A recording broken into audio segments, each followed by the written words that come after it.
Okay. 112 players, Jennifer. I won. Well, my first prediction of the day is wrong. It's going to be the last, though. Everything else I'm going to predict correctly. And it looks like you've got a Sicilian. Oh no, we were looking at the game of BB here with Queen you're Irina. looking at the game. Yes, Queen Irina. And this is a Philidor, I would say. Yeah, it's a filler. They're a very solid approach for black. It's actually also an opening that allows black to do lots of moves pretty fast, like c6, queen c7, castle. Let's see. What is thinking? Yeah, Alessia, I think that this is really exciting because even in round one, we have 2,600 versus 2,350. I mean, that shows that this Swiss is going to be super exciting. It's not like a typical Swiss where you have a very weak player paired against the highest rated in the first round, right? This is going to be very competitive from the start because there's also a lot of variation in how much each of these players plays blitz. So some of the ratings are super uber accurate and some are a little bit all over the map. Yeah, I agree.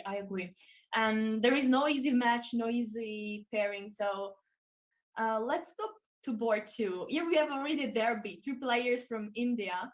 Actually, I was gonna say there are really lots of players from India, from Russia, of course, one of the strongest country in the chess world. So here it is opening. It started with a Sicilian. Oh, and neither. Sorry, and Nimzowicz. Yeah, so White decided not to play e5 after knight f6, right? So that would be the reason that most people do not play this opening, right? Because of the move e5. But instead, White decided just to kind of play knight c3 and offer a transposition into other Sicilians. Yeah. And now we got, I think, a pretty normal position. White is fighting for the center. All the players are developing their pieces. Okay, the game is going on pretty fast. Bishop g5. Okay.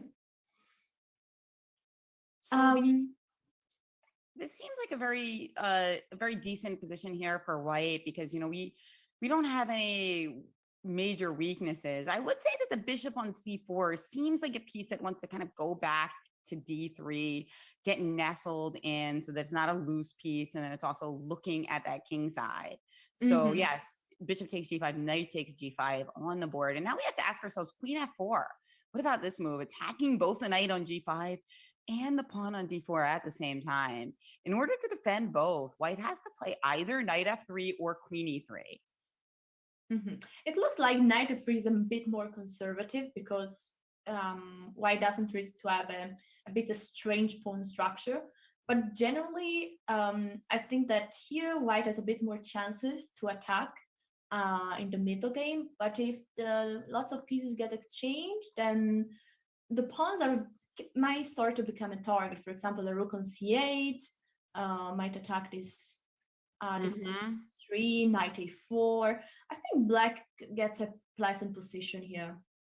Yeah, you're right. I mean, this is a position where White really needs to do something cool soon because otherwise she could find herself in some trouble, right? Bishop b7, knight a5, rook c8.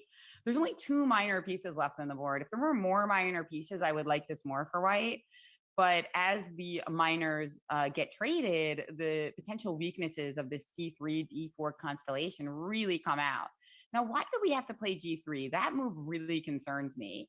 Unless there's a tactical justification, I'm really scared about these weaknesses because the bishop on c8 is ready to come to b7 and punish you. Yeah, I agree. It looks like it makes the king side just much weaker. Maybe we're gonna see some simplification, maybe knight e5, but this actually won't really help White. I'm curious to see what is White planning to. I guess we go on. We go on to board 3. We see another Indian derby. It's incredible how many players from this country are playing chess. And this game started with an English opening. Okay, and we had also c4 here, so it's an English Reti Nice. Let's go to the current position immediately. What do you think about it? Whoa, this one it's white to move here. Here is black to move. It's white to move. Okay, no, now it's white to move. Black just did rook c d8. Black just played rook c to d8, right? And we've got a similar situation actually from the position we were just looking at with a hanging pawns position. But it's interesting because I was talking about how there are only 2 minors left, and the more minors on the board, the more that you can kind of make use of the activity of these advanced pawns instead of being concerned about their weaknesses. So bishop a3 was just played, and now of course there are some potential threats of capturing on e4 and hammering on that c5 pawn. But you've got to be really careful about doing that because it'll create permanent weaknesses in your position. So queen c1. Now we see bishop takes e4 is on the menu because c5 will be attacked by 3 pieces and only defended by 1. Yeah. That's a double-edged position always. I'm always very scared to play those kind of positions with both colors because can be if black can get pieces like knight on e4 that can be used to attack the king. I think your white position is pretty solid. White is not really risking. And on the black side, I'm always scared that those pawns might become a target. And it's really a position that is not easy to play.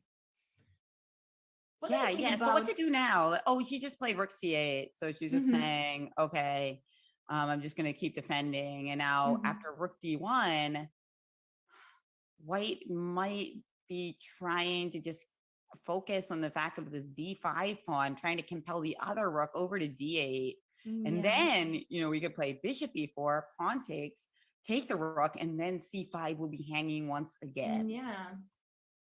So it seems like white might get a pawn. Well, you could take, I guess, with the, this seems like I'm trying to look if there's some kind of tactic on the back rank at the end of the day, but it doesn't quite seem like anything like that will work. Yeah. So because the king has many squares to go and there is not a follow-up to a check on d1, for example. Let's see. It seems like white is already having a good advantage here. Let's see. Okay. Oh, king h2 was played, not bishop take e4. A shy option, I would say. Probably prophylactic. White wants really to avoid any option. And is it losing the momentum? Not clear. Yeah, that is odd. We were expecting them to just take that pawn, right? Yeah. I am a little concerned about that, but what can black do? So bishop takes e4 is still a potential threat. Yeah. F5 looks too weakening, right? We don't really want to protect our knight in that way. So what are other ways to try to, advance in this position? I mean, maybe we could try to look for d4, see if that works. Just, push forward. Like if we can get that to work. I'm a little concerned though. Looks like there's a lot of things hanging here. And maybe you could like take on f8 and take on c8. And then if you take with the bishop, the knight on e4 is hanging. So maybe it's a little bit too loose. Yeah, black needs to be careful. But actually there are some moves. So, and also we got already a result. So knight got back to f6. We have king g back to g1. Bishop e7, knight d3. Bishop back to e4, knight f4. Okay, he's rerouting the knight. Bishop f8 again. King h2, knight f6, bishop b2. Okay, well, white it seems like be waiting, but we got a result. Our board 2. Attention. Okay, here black one. So the player with the big rating of 2,650 won this game. Okay, according to the plan, is that board 1 ended up in a draw. It's not easy to win the first round. It's pretty hard already. These pairings, these are both 2 experienced women, so It's not easy. I want to get a look at two streamers. Anna Maria is here playing with the white pieces. Let's see, we got this endgame. It seems like white has an exchange up, so a rook for a knight. So white actually is on the driving seat here. Oh, we just got a... Yeah, nice job. Wait, okay, so after knight c2, rook b1 was running rook b8 mate, which is why that tactic to try to regain the exchange didn't work. Black quickly plays h5, trying to get a little bit of counterplay. I mean, she does have a pawn for the exchange, right? And a pretty active knight. You know, the knight on c2 is going to hop back to d4. Does she have enough for the exchange? I mean, it doesn't seem like it, but you got to be careful in these endgames. Knight e4 coming. Then the knight can come to f2 and d3 in some situations. Like, this could go any of the three ways, actually. Yeah, I call the knight a swindle piece because he's always able to give in, especially in time travel, lots of fork, lots of double attacks. So with two knights, I would be a bit scared. But of course, white has the rook, so potentially with a good technique should be able to convert this position. Okay, good technique, though. She has 7 seconds left. It's so difficult to talk about good technique with 7 seconds. And look at black, like actually making progress, whereas white is floundering a little bit, like making progress and trying to be tricky, right? Like g3 check, and now I can see even more tricks on the menu. Oh, but look at this, rook f1 by Anna Maria. Maybe she's going to try to get her play with rook f4. Oh, look at that. Wow. The two rooks are coordinating to try to checkmate black here. Oh boy. Yeah. Okay. Now she's changing a couple of rooks. This is a wise decision, I think. Yes. Taking a pawn. Wow. Okay. Yeah, one pawn fell. But now a5 is hanging. Yes, and a5. Ooh. Look at the time. Oh my god. Oh my god. Wow. What a victory. And white won.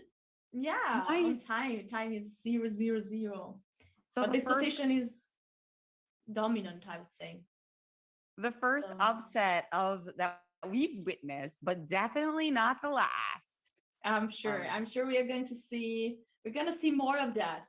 Okay, we don't have still many games on, but here we have a very exciting match. On one side we have the women GM Dina Belankaya, and on the other side the women FM Alexandra Samaganova. They are actually two streamers, and the rook was jacked. Oh my god! Did you see that? Oh my! Wait, was a rook hanging? But it was actually a good trick for white. Oh dear! Wow. Okay. Well, we came in just in time for the excitement, didn't we? Let's go shortly back. I want to see it again. All right, check. Yes, and white just ended a rook, was like a desperate try. And but then there was a pre-move, and wow. Okay, now we'll see if white will win this. Well spotted. And it looks like it was a what? It was a draw by stalemate. Oh my gosh.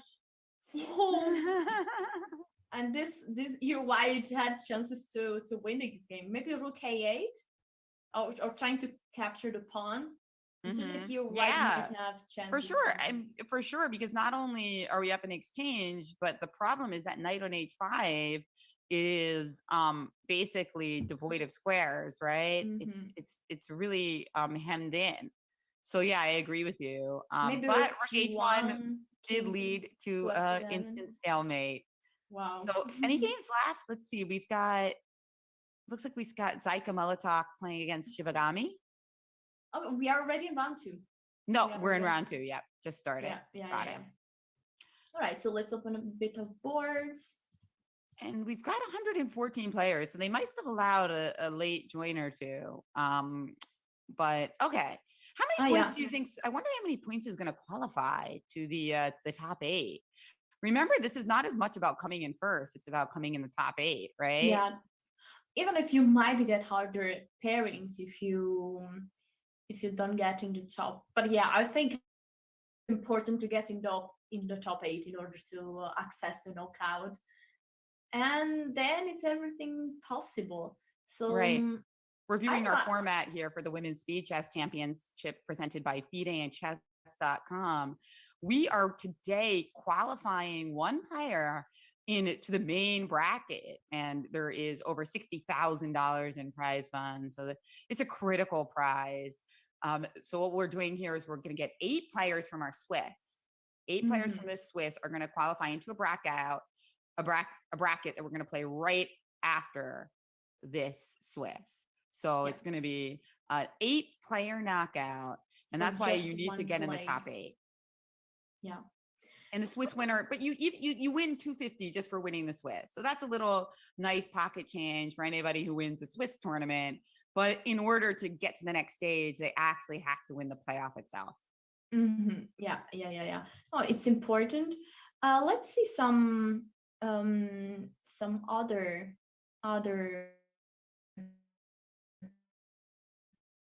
matchup. Okay, here we have a very classic. We have a Sicilian with a6, a6, so a con variation with queen e2, knight c3. Okay, I think that's kind of a normal way, normal setup. Black is white long castle. Black is trying to push the pawn on the king side. Black still didn't decide whether to castle short or not, or to stay with the king in the center, or just try to go for a quick attack on the queen side. I'm curious about okay, Scotland. Okay. We have here 2 strong players, Grandmaster Katie against International Master Karina. And yeah, this position looks like completely open. I love to see games where there is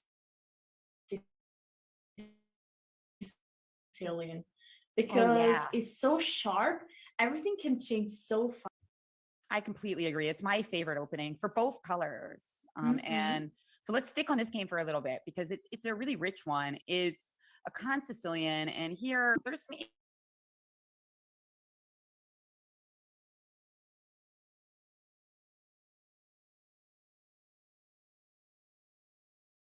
in some variation, right? Just like move the knight and capture on a4, because it's pretty much trapped.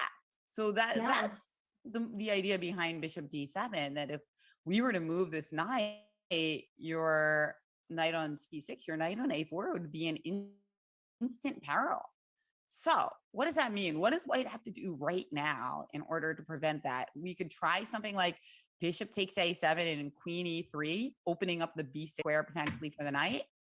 That's something I would certainly be looking at for white. Yeah. But I don't see many other options.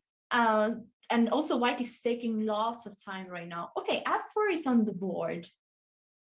So maybe white has still time. If black is moving the knight, also it's not easy to find a square, and a good square for the knight. Let's say knight b8 seems like the only square. Okay, also knight a5 is an idea. But maybe after knight e5, white can take on a7 and then attack the queen with tempo, and then maybe be able to move the knight. I'm not sure about that. Yeah, I think that's right, though. I think that's why. Also, let's see.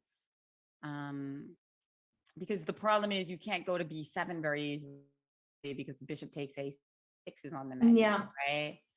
So bishop a7, rook a7, and then this idea of queen e3 or queen f2, rook b7 would be desirable, but there is bishop takes a6, and then your rook is actually quite embarrassed there. Rook b8, right? Yeah. Oh, the knight is still in charge. Oh, there is rook a6 pinning the bishop. Yeah, and this is just white completely invading, and now the knight is coming to c5 as well, and black is just busted.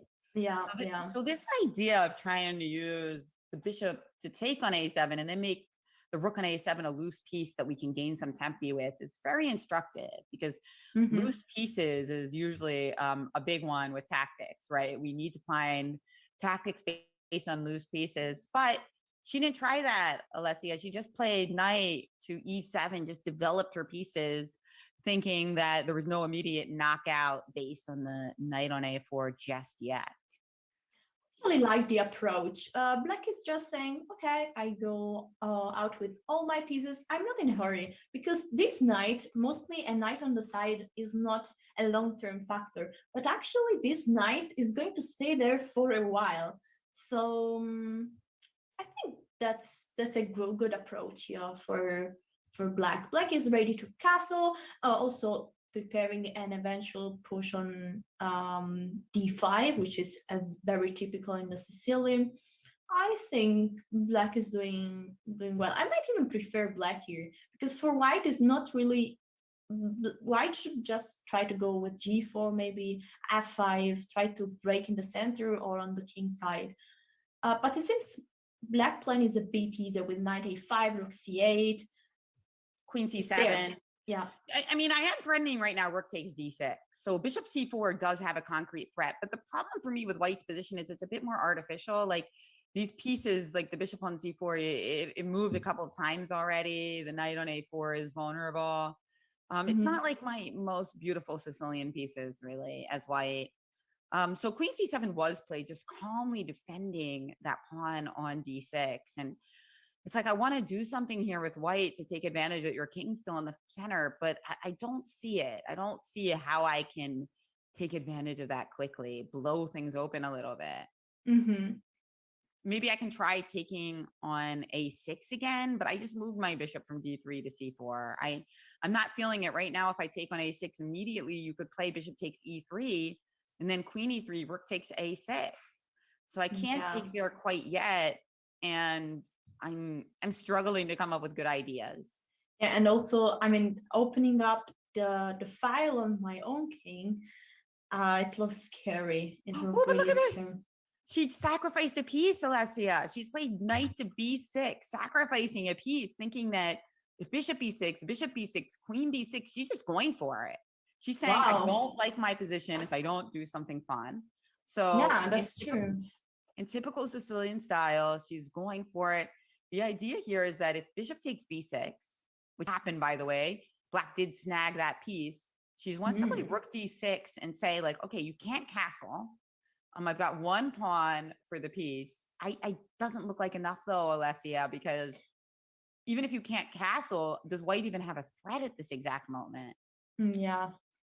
Okay, White can try to coordinate pieces like maybe queen g4, f5, but it feels like, for example, the knight on b3 is very far away, and mostly you need active pieces in order to attack the point. All the black pieces are very near there to protect the king. Instead, the white pieces, especially the knight on b3, is very far away from being really having a serious threat. So yeah, after castling, it seems like Black is doing fine right now. I mean, mostly this is a position that we might get, but with equal pieces, where White gets some chances, Black as well on the queen side. But here, Black is a piece up. Yeah, really well played by Karina Chess. She's playing so calmly too and quickly. So well done. Let's move to another game because it does look like it's going to go in her direction. Yes, I agree. Let's see if we get other streamers. Well, there's Lily playing against Olga Guria, and that one looks pretty interesting. So Lily Guria of Georgia playing against Guria of Russia. And what do we have here? We've got what looks like equal material at the moment, but the bishop on c4 is pinned. So is there any funsies here? Queen a4, attacking that bishop on b4, and also looking at that x-ray on the bishop on c4. Okay, queen b6 played. Now I'm looking at these tactics here, though. Moves like e5 possible, but at the moment the bishop on b6 was in take. So she starts off by playing bishop e3. It feels like your white position is just much more comfortable to play. It's still material is equal, but Black needs to take care because there is a bishop in, a bishop under attack. Those bishops are a bit on the air, so not protected by pawns. It could be tricky. Also, the time is getting under 20 minutes for both players. Look at this move, bishop a6. You cannot play. You got to be a little careful here because if you just play queen d1 is in the position, right? So you got to be a little careful. So she's played queen f8 though, because queen d1 you can just play bishop f1. the bishop on c8 wasn't able to do anything. So some solid moves here by Black, trying to defend this position. Bishop a4, they're just shuffling around really at this point, trying to see if somebody's going to mess up. Yeah, I agree. When I was talking about some talent young lady, I was really thinking about Lila, because she's so strong, so talented, and still she has a women FM title. I think she will get WGM. She will get many titles in the future, but there is not this in the last year. She improved a lot, but didn't have so many chances to. Oh, we've got a really interesting game. Oh, and White won because of bishop g5. Look at that upset. What she won on time. Great job, big upset. But let's take a look at Irene Sukander's game, because it's very interesting. She's playing against Bin 239 of China, who's got a 2600 plus rating. She's only a WIM, but I'm sure she's going way higher than that with a blitz rating like that. But look at this material imbalance, right? We've got those two beautiful pawns versus the rook. What's going to happen? It looks crushing for the pawns, but maybe I'm wrong. Okay, the king is pretty near, but mostly. But b7 is in the position, right? Yeah. I mean, the problem is it going to be enough? Because if you take both of those pawns, it should be a draw. That's why Irene is trying to keep one of the pawns, but she's not going to be able to do it now. She can't. She had to get one up, and now should be a draw. She's trying to get a draw really fast though, because she doesn't want to lose on time. She only had 3 seconds. That move bishop g4 was quite clever. Yeah, but I think now the time there is increment, so the time, yes, and the game ended. All the pawns are out, and okay, one game left. Alexandra Samaganova versus Victoria Tarasova. Okay, 2 bishop for a very unusual endgame, I gotta say. There were a few moves ago, there were 4 bishop on the board, plus 1 pawn. And I think it's very close to be a draw, but let's not forget that time can be so tricky. Yeah, she's only got 4 seconds, right? But there is that 1 second increment, which is so critical. And let's take a look and see. There's obviously tons and tons of players on 2 out of 2. So we're very, very far from narrowing down. It looks like there's about 20 players right now with a perfect 2-0. Yeah, which is impressive. Yeah. That makes sense considering what we started with, right? We started with 120. So about, 112. So about 55 won the first round. And then about half of that with some draws as well. And I'm also taking a look at the Twitch chat. So yeah, thanks guys. Thank you everybody for being here today and for your excellent comments. Keep them coming. Yes, thank you guys. We're also happy to have an active chat following this women event. We're proud of it. And I think this is gonna be towards a draw slowly. Maybe 50 moves. We have people asking how I'm related to Greg Shahade. That is my brother. So Greg Shahade is my brother, and we grew up playing chess together.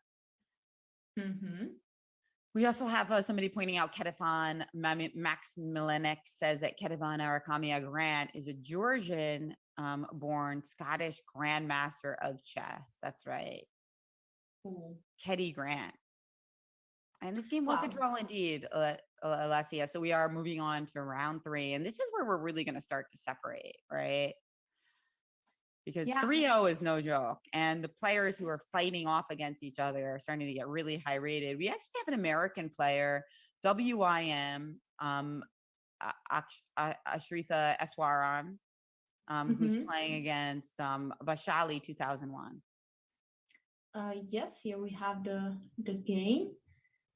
There are lots of players, around 20, exactly 20 actually on 2 out of 2, which is impressive. I see Elizabeth Pets, I see Anna Maya won also the second game.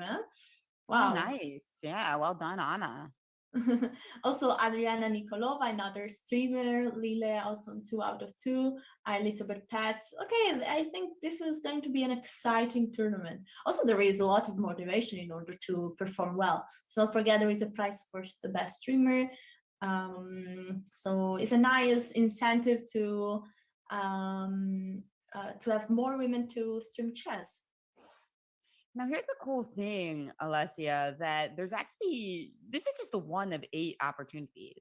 So these ladies, if they don't qualify today, can come back and try again in 7 other iterations. And if you do qualify, you can't play in the subsequent ones, right?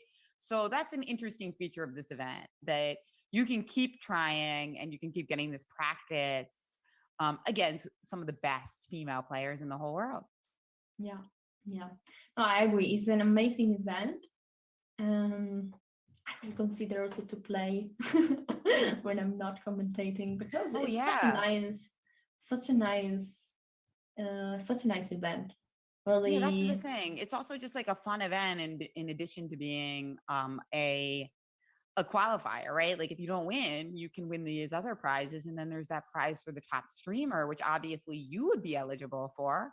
So that's cool as well. I think that's a fantastic event, that you've got the playoff winner is going to get the $500, but you can also win the Swiss and get $250, or you could score as the best streamer and get an instant $250 prize, kind of acknowledging, the work that streamers put in, not only to play good moves, but also to entertain their audiences. No easy feat, that's for sure. Yeah, is a multitasking job. Lots of things to take care of. And that's why women are so good at it, right? I mean, they're so good at multitasking, and streaming is all about multitasking. Okay, let's take a look at this game between Golden Puppy and Vaishali, though, because it's a pretty interesting one, where we've got a really strong knight on e5.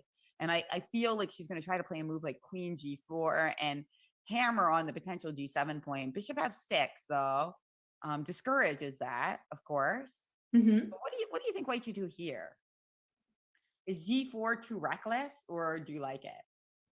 Well, okay, queen g4 was played. I'm not sure about g4, because let's say even if the pawn gets to g5, maybe black can just change the bishop for the knight and play b5, and have lots of counterplay in this diagonal. And white has no light square bishop, so I would be scared to play g4, even if in some cases pushing the pawn can give white good attacking chances. I agree. So she just played queen g4, way more prudent, connecting the rooks. Moves like rook e1 are coming into the position, and black played b5. So you see that bishop is coming to b7, which would be a really strong square. So what to do now with white? She's played d3 because eventually a rook was going to come to d8. So just protect that pawn and advance. And I guess she'll probably play rook e1, continue to strengthen that point on e5, so that in some positions, she might eventually be able to consider a move like f5, especially if the bishop goes to b7, because that will there be a strong point. And she did it. She did rook e1. Jen, which color would you pick here? Oh, I feel like white might be a little easier to play in blitz. F5 coming. I think in a classical game, I might take black. I feel like the tricks are a little bit more on white's favor, but I like the positional aspects of black's game. Sorry, that's like a real fence sitting. Classical, I take black. Blitz, I take white. I like the approach. Actually, chess is not a perfect game. It's not that you need to play good moves. And go ahead.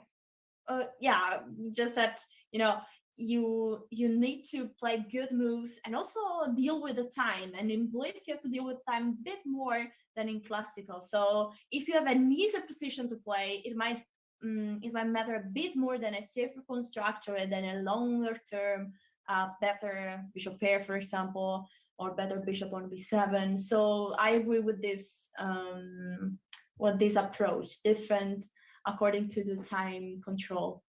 I was curious, by the way, Alessia, if knight takes g6 was on the menu there.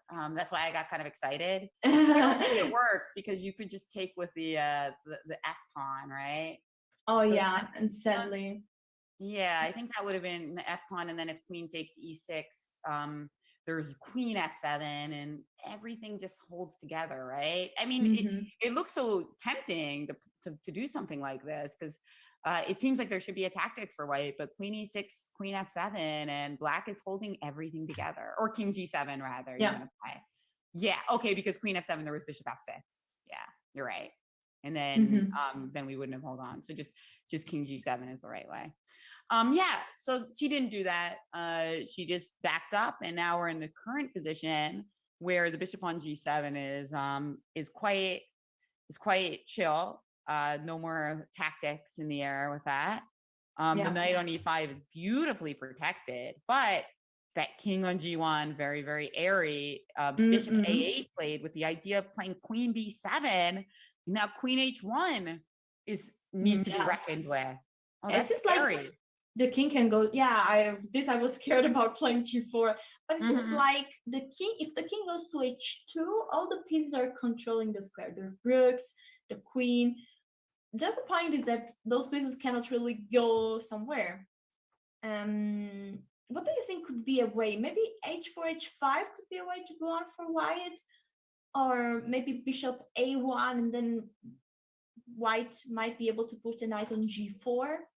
Yeah, it's funny. You play bishop a8, I play bishop a1. Love it. It's like you try to tell beginners how to play chess like this, and they're like, what's going on? Okay, f6 played. f6, trying to break up this beautiful knight on e5. But, this move is very controversial because, yeah, you hit my knight on e5, but you've also really weakened some squares. So it's very controversial, I would say, that kind of move, playing f6. And Ashrita just played knight to g4. I mean, this is, I know that we are really focusing on this game because it's a really fascinating one that combines positional factors and tactical factors. F takes g5 was just played. So now we're seeing a potential trade of those dark squared bishops, which will lead us to a knight versus bishop type situation. Oh, bishop e5. That's a cool move. I think it's called a collinear move, where you like move a piece, usually a rook or a bishop, on a long diagonal or file, but you don't make a trade. So you actually just like move it somewhere in the middle of the diagonal or file. And sometimes it's hard to see for people because we're kind of intuitively also always looking for the forcing moves. Yeah. So bishop e5, really cool move. Actually, I love this move because now the pawn taking back on e5 is letting white control the f6 square, which looks like a cool square for the knight. And I think white will be able to capture back the pawn in g5. So I like white a lot here. Oh, rook f5, sacrificing exchange, Alessia. She did that on purpose. This was not, she did not miss knight h6. She absolutely did this on purpose because I think she thinks that she might get some really nice tactical play with those pawns after knight h6, king moves. And she decided to take the other exchange. Oh, that's smart. That's really smart. What do you think? Yeah, because this rook is very active on f5, can play also. If white wants to exchange a pair of rook, then the pawn structure will be safer. And this bishop on a8, it seems like very silent there at the edge of the board, but actually it's really an annoying bishop on all this huge diagonal. And white needs to be careful because a mate can always happen. So I think I would have played rook takes f5 last move though, because I feel like pawn takes f5, I had queen h5 check. Yeah. And if the other pawn takes, the pawn on e5 is golden, right? Speaking of golden puppy, what a nice handle. I like that name, golden puppy. Is this going to be a golden pawn on e5? That's the question here. Of course, right now we can't move it because we're pinned. So she's trying to reconfigure her king position. Oh my God, look at those pawns, Alessia. What is that shape? No, those pawns look so scary, really, in coordination with this bishop, with the bishop on a8. It looks nearly checkmated looking. Okay, maybe we will see g4, maybe in coordination with queen to b7. Yeah, you got to be careful here. Oh boy, I want to play e6 check, but I have to always be careful. I want to play e6 checking your queen. We call that pawn guard. Now, if queen d6 check, we do have queen e5. Of course, white would welcome a queen trade with open arms. Hallelujah. Yeah. Okay, I guess it was forced maybe because the queen was kind of coming into H8, but I think this is a big win for white. I mean, having the queens traded means that we don't have to worry about our king anymore. Yeah, I know there is the golden puppy on E7, and and I think that the king might get maybe rook G4 at one point. But I think the king is stopping in a good way all the pawns here. So I think now white can just starting to collect them. Yeah, white's gonna win. Maybe we can see what else is going on. Yes. This was a really fabulous battle, though. We also have another winner, flawless fighters on to 2-0. Good job. What draws your eye? Let's see. There is another exchange endgame. This time I think white has 2 pawns for the exchange. And so this pawn is also very close. So white might get, and white is also going to capture the pawn on h6. So I know there are 3 pawns for a rook. So I guess you white can really attention. There is mate on h4. Okay, good. And there it is. Oh, White won. I mean, Anamaya was off to perfect 2-hour score, but now it's Plumalka who has 3 points. Very well done. Look at these WIMs with these blitz ratings, man. When this pandemic is over and some of these women with these, lower titles that, but big blitz ratings, I think they're going to come out of the gate and, just add to our numbers of female players who have the Grandmaster International Master title. Not that there's anything weak at all about being a WIM or WGM. They do correspond to high ratings, but still, I'm seeing some of these blitz games where, you're going to really see some great talents over the board in the upcoming years. If they can translate the blitz skills to over the board, that's the question. Some people can and some people can't. It's all about like combining that tactical alertness with some patience over the board. I agree. Right, I think we have just 2 games left, and this game seems pretty winning. White is just promoting, so we might go towards another game if there is still. Okay, I think we're about out, but let's take a quick look at the standings and see who's got 3 perfect 3. Vaishali 2001 wait a second, she won that game. Alessia, how? She won the game against Golden Puppy.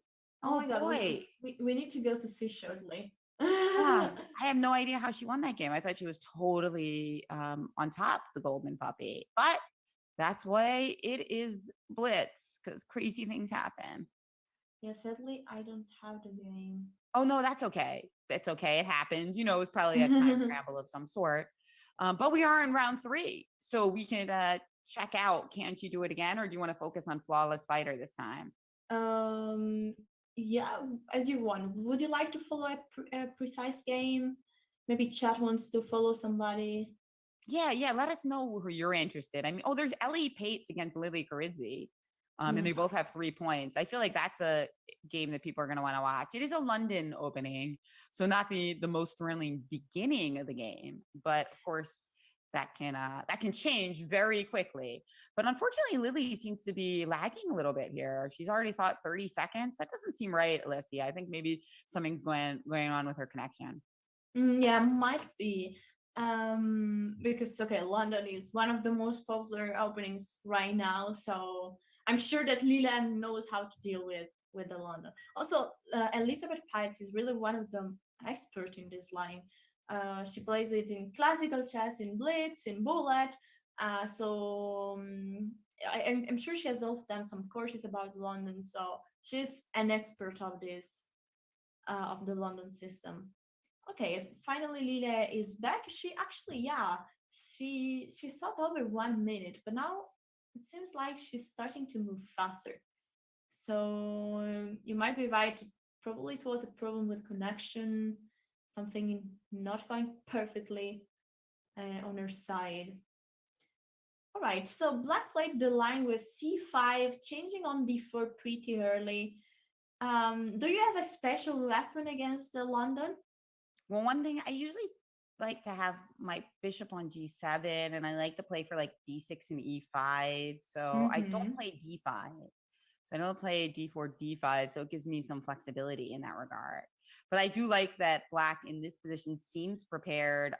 But knight e5 was just played. Was queen d7? Queen d7 looked like it was inviting this move, Alessia. Yeah. Now the queen is losing a tempo. Gotta go back to c8 to protect opponent b7. Yeah, I'm not a fan of that. I thought, you need to get that bishop on f8 developing castle for sure. And so knight takes d4 now, taking off the bishop on g4. Let's see. Queen takes g4 would allow a queen b7 move, which could be kind of annoying, right? You don't have rook b8 because of the bishop on f4. So, yeah, but knight take would have allowed queen take d5. So it seems like white is losing a pawn at least here. But now rook and knight are under attack. It happened, right? Queen takes, and now queen takes b7. And what was Lily's plan here? Because you can't play queen f4, and then we're going to take the house. We're going to start by taking the knight on c6, and then we take on a8. She must be calculating something with queen c1 check. She thinks there's a draw at the end of it.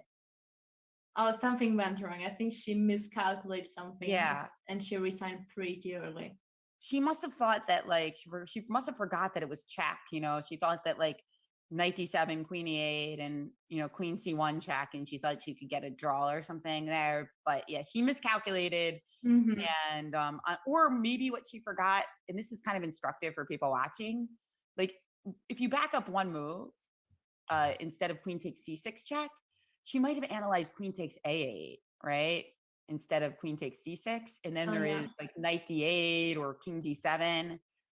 So maybe she was looking at that. There's a lot more options here. I mean, white still might be winning because of bishop e5 check, but it doesn't all come with check. So I'm wondering if maybe that was the calculation that was off. Probably something happened. Maybe she was also a bit surprised of the London. It's a tough opening because it's strategically good, but it also has tactics that pop off if white doesn't pay good attention. I mean, if black doesn't pay good attention. No, I agree.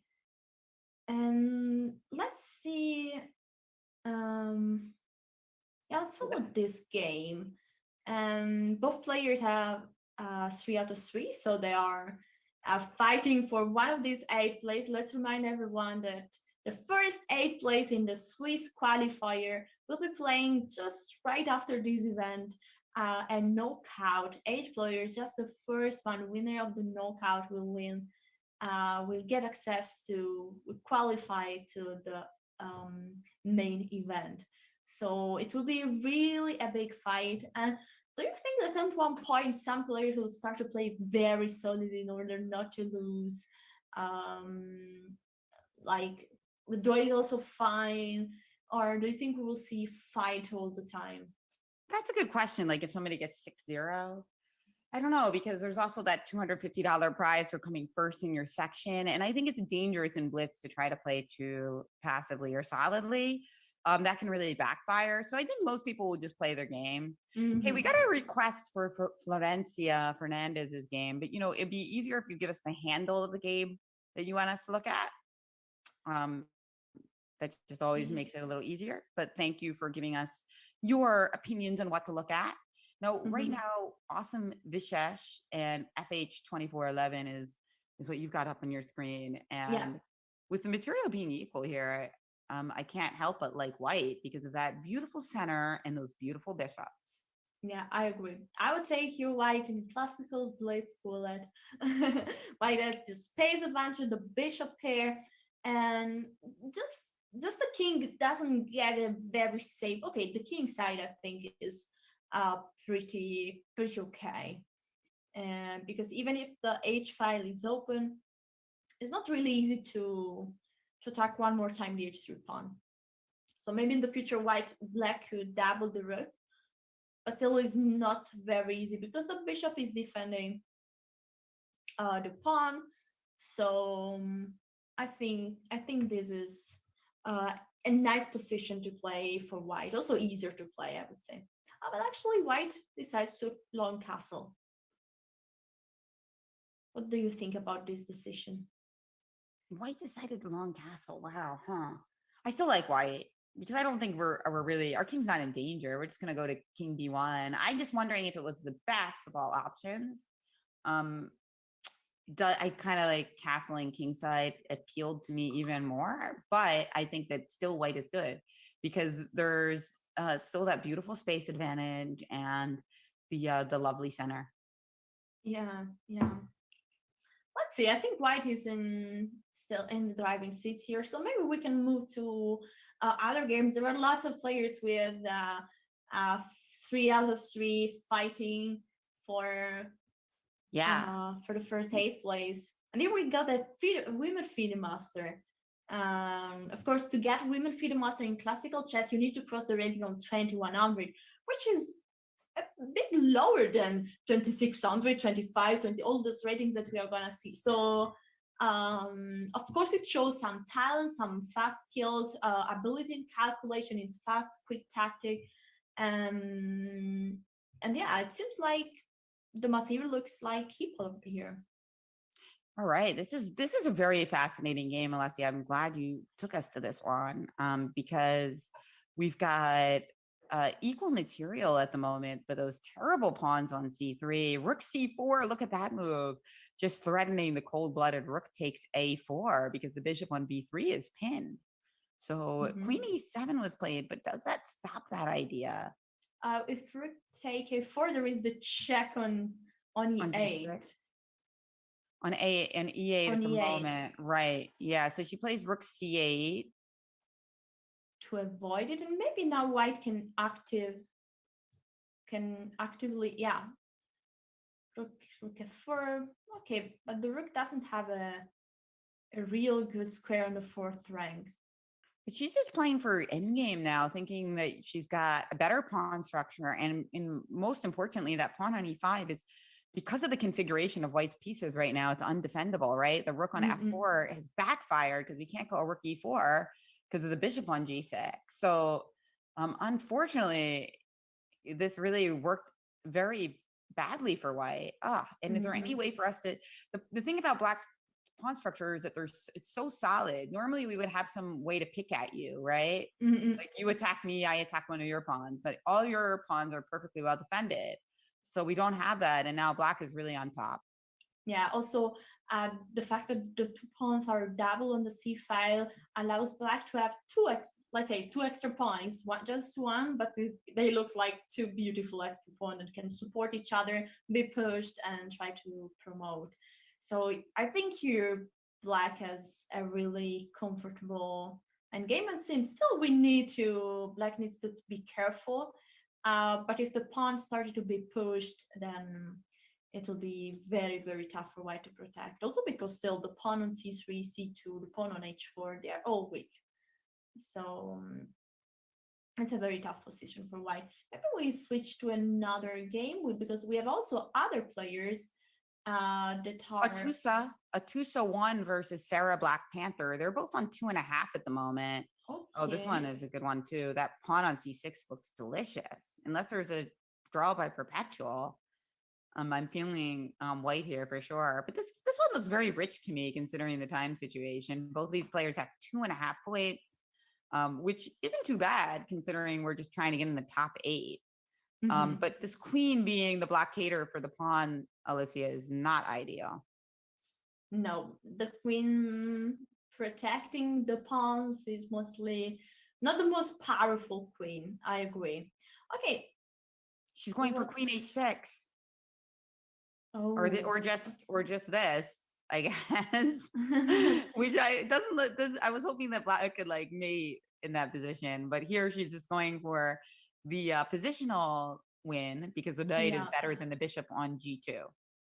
This escalated really quickly. It went into an endgame. I think now the pawn is very weak on d6, so I think and the knight is very good in those kind of endgame because can jump on a white square, a black square.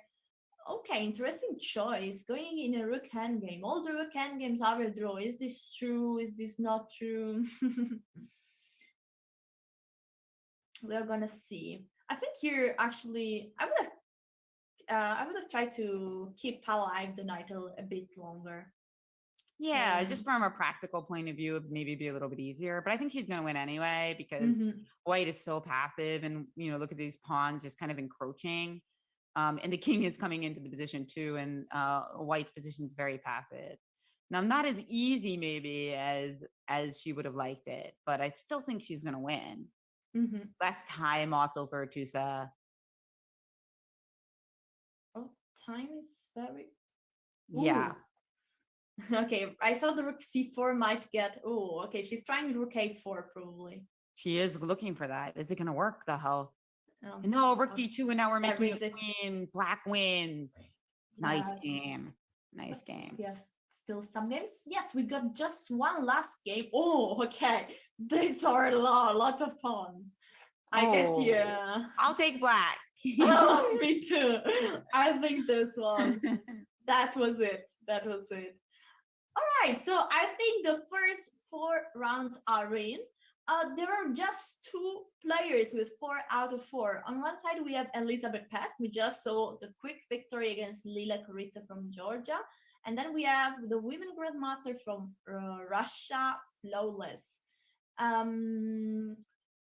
Yes, it's. No, we have more 4 out of 4s, I think. We have more. We are getting up there. Yeah, they're starting to tabulate. That's the thing. But yeah, Plumalka, the game that we saw earlier, she played so well. I think that was against Lille. And then we have Vaishali 2001 also on 4 out of 4. So yeah, we've got a number of perfect scores here as we go into our first break, I think, Alicia, of the day, as we are taking periodic breaks, because it's going to be a long day for the players, right? Remember that immediately after the Swiss, the top 8 are going into a knockout bracket to determine one finalist in our competition. Yeah, exactly. So it's going to be a long day. So we eat a short break, and then we will be back for the next 5 rounds. So stay tuned and see you soon. This event is going to be really exciting.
h5 is just protecting the square on f4.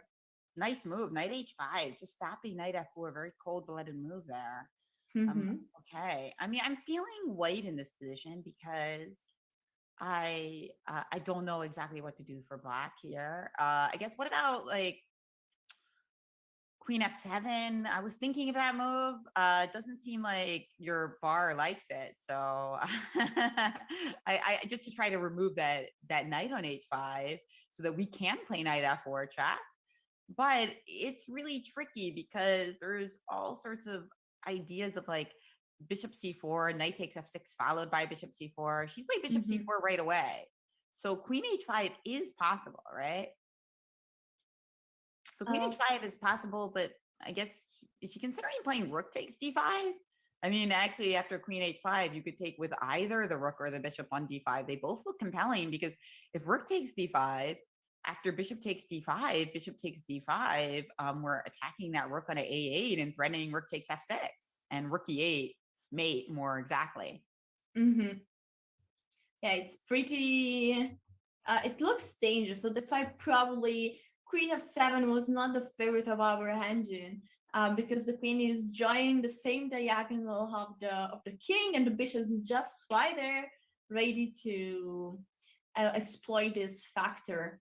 So let's see how the game went on. Yes, very similar to what we saw, but white decided to take with the bishop on d5. Black is still an exchange down if we see the material point of view. But this rook on a8 looks a bit suspicious. Is unprotected. If white is moving a rook, for example, to d3, maybe, okay, white is taking just the pawn on d6. I thought rook d3 attacking the queen and attacking also the rook on a.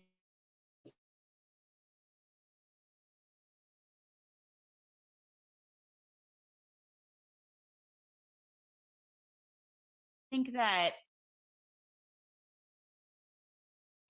because it would be crushing, except that we can sacrifice our exchange, gain the initiative, and we're ahead on pawns as well. So that's the problem. Like when you're down exchange, it's not just that rooks tend to be better than pieces. It's also that some give up one of us and then retake the initiative. And I think that's what's going on here. I agree.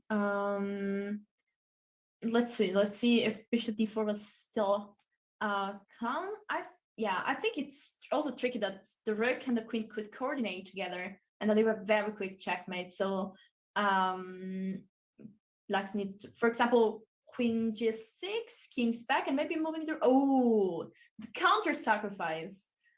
And I pretty like this move. White is gonna grab the pawn on f6, and then the pawn on f5 is very near, and it's also helping white to give mate maybe with the king and pawn.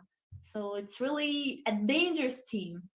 And this is going to put Elliot in some danger because she's going to drop down to 4 points.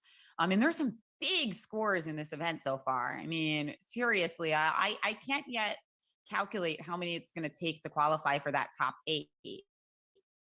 But right now, if the tournament ended, not even all the 3.5s would get in, Alessia. So it's going to be some big scores. If it continues at that rate, it means you're going to need like 7.5 or 8 to guarantee getting into the bracket. Now, I do think that there's going to be a little bit of clarification, as if one person gets all the points, that means it's going to be a little bit easier to get in.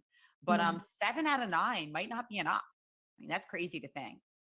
Yeah, I would think exactly that with 7 out of 9 was clear, but it looks like, I don't know, we will see. I think now in the critical round we will have a lot of direct match, so it might be that we get some possibility. By the way, white one here. Oh, let's look at this game between Flawless Fighter and Awesome Vishesh, because this is a fascinating imbalance. I like never seen this imbalance, Alessia. Wow. Rarely. It's 3 pieces for 2 rooks. I mean, the 3 pieces have got to be dominating 2 rooks, right? Yeah, also lots of pawn. The pawns are weak. The knight is jumping. The 2 bishops are just pointing at the king side. Another is maybe main threat. Ooh, this is a nice sacrifice because the knight on g3 is now unprotected. So I was thinking about checks, but the knight is just hanging. Well, great resource. Remember, I was saying earlier that you got to use those rooks to sacrifice because they were a little clunky, right? But now she's up in exchange, but Black still has extra pawns. She actually has 3 extra pawns. So I'm still liking this for Black. Yes, but I feel like here I liked much more the position before with 3 pieces against rooks. It feels like white now gets some chances to maybe attack some pawns or to activate the rooks to give some perpetual. But no. This was really well played by Black. Even though she messed up, she continued to apply the pressure. I think Queen F4 was great. Queen G3 was coming in with a thud, winning H3 or winning material eventually on F3, and she won on time. So flawless fighter, 5 out of 5. Fantastic start. You can't get much better than that. Yeah. Okay, so meanwhile, on our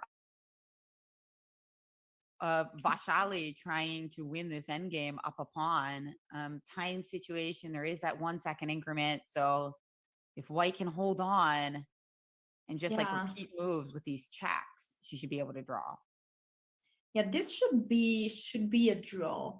But of course, with so few time, it's just a small mistake and everything can change. Oh, white could take the pawn on g5, but didn't. Was getting some trouble. Oh, maybe king e2, and then the pawn on f2 was falling. Oh, I like that. She's just not doing anything. She's just letting Black brew some kind of idea here, right? Because eventually Black has to play for f4. But now rook f5, and the problem is it's just white. You need to be able to do something with your pawns, right? You need to be able to play e3 at some point. And it's so beautifully well protected, right? It's protected by the rook and the pawn. You can't win this rook endgame if you can't make a pass pawn, right? You have to make a pass pawn, or you have to win f2. Yeah. You have to be able to win the f2 pawn, or come through with e3. And look at that, though. It looks like she might win that f2 pawn now. e6 and f2. Yes. Oh no. E3. She needs to be able to check the king away, like she was doing earlier, right? Wow. And now Black won in Plumalka. Vaishali 2001, who was on the ropes against Golden Puppy, now has 5-0. So we've got at least 2 perfect 5-0s. In fact, exactly 2 perfect 5-0s, and they're about to face off. Vaishali 2001 and Flawless Fighter. Now, there's a good chance we are going to see both of these players in the finals anyway. If the tournament ended right now, it would be everybody with 4.5 plus and 1 or 2 players on tiebreak with 4 points. So let's take a look at that top board.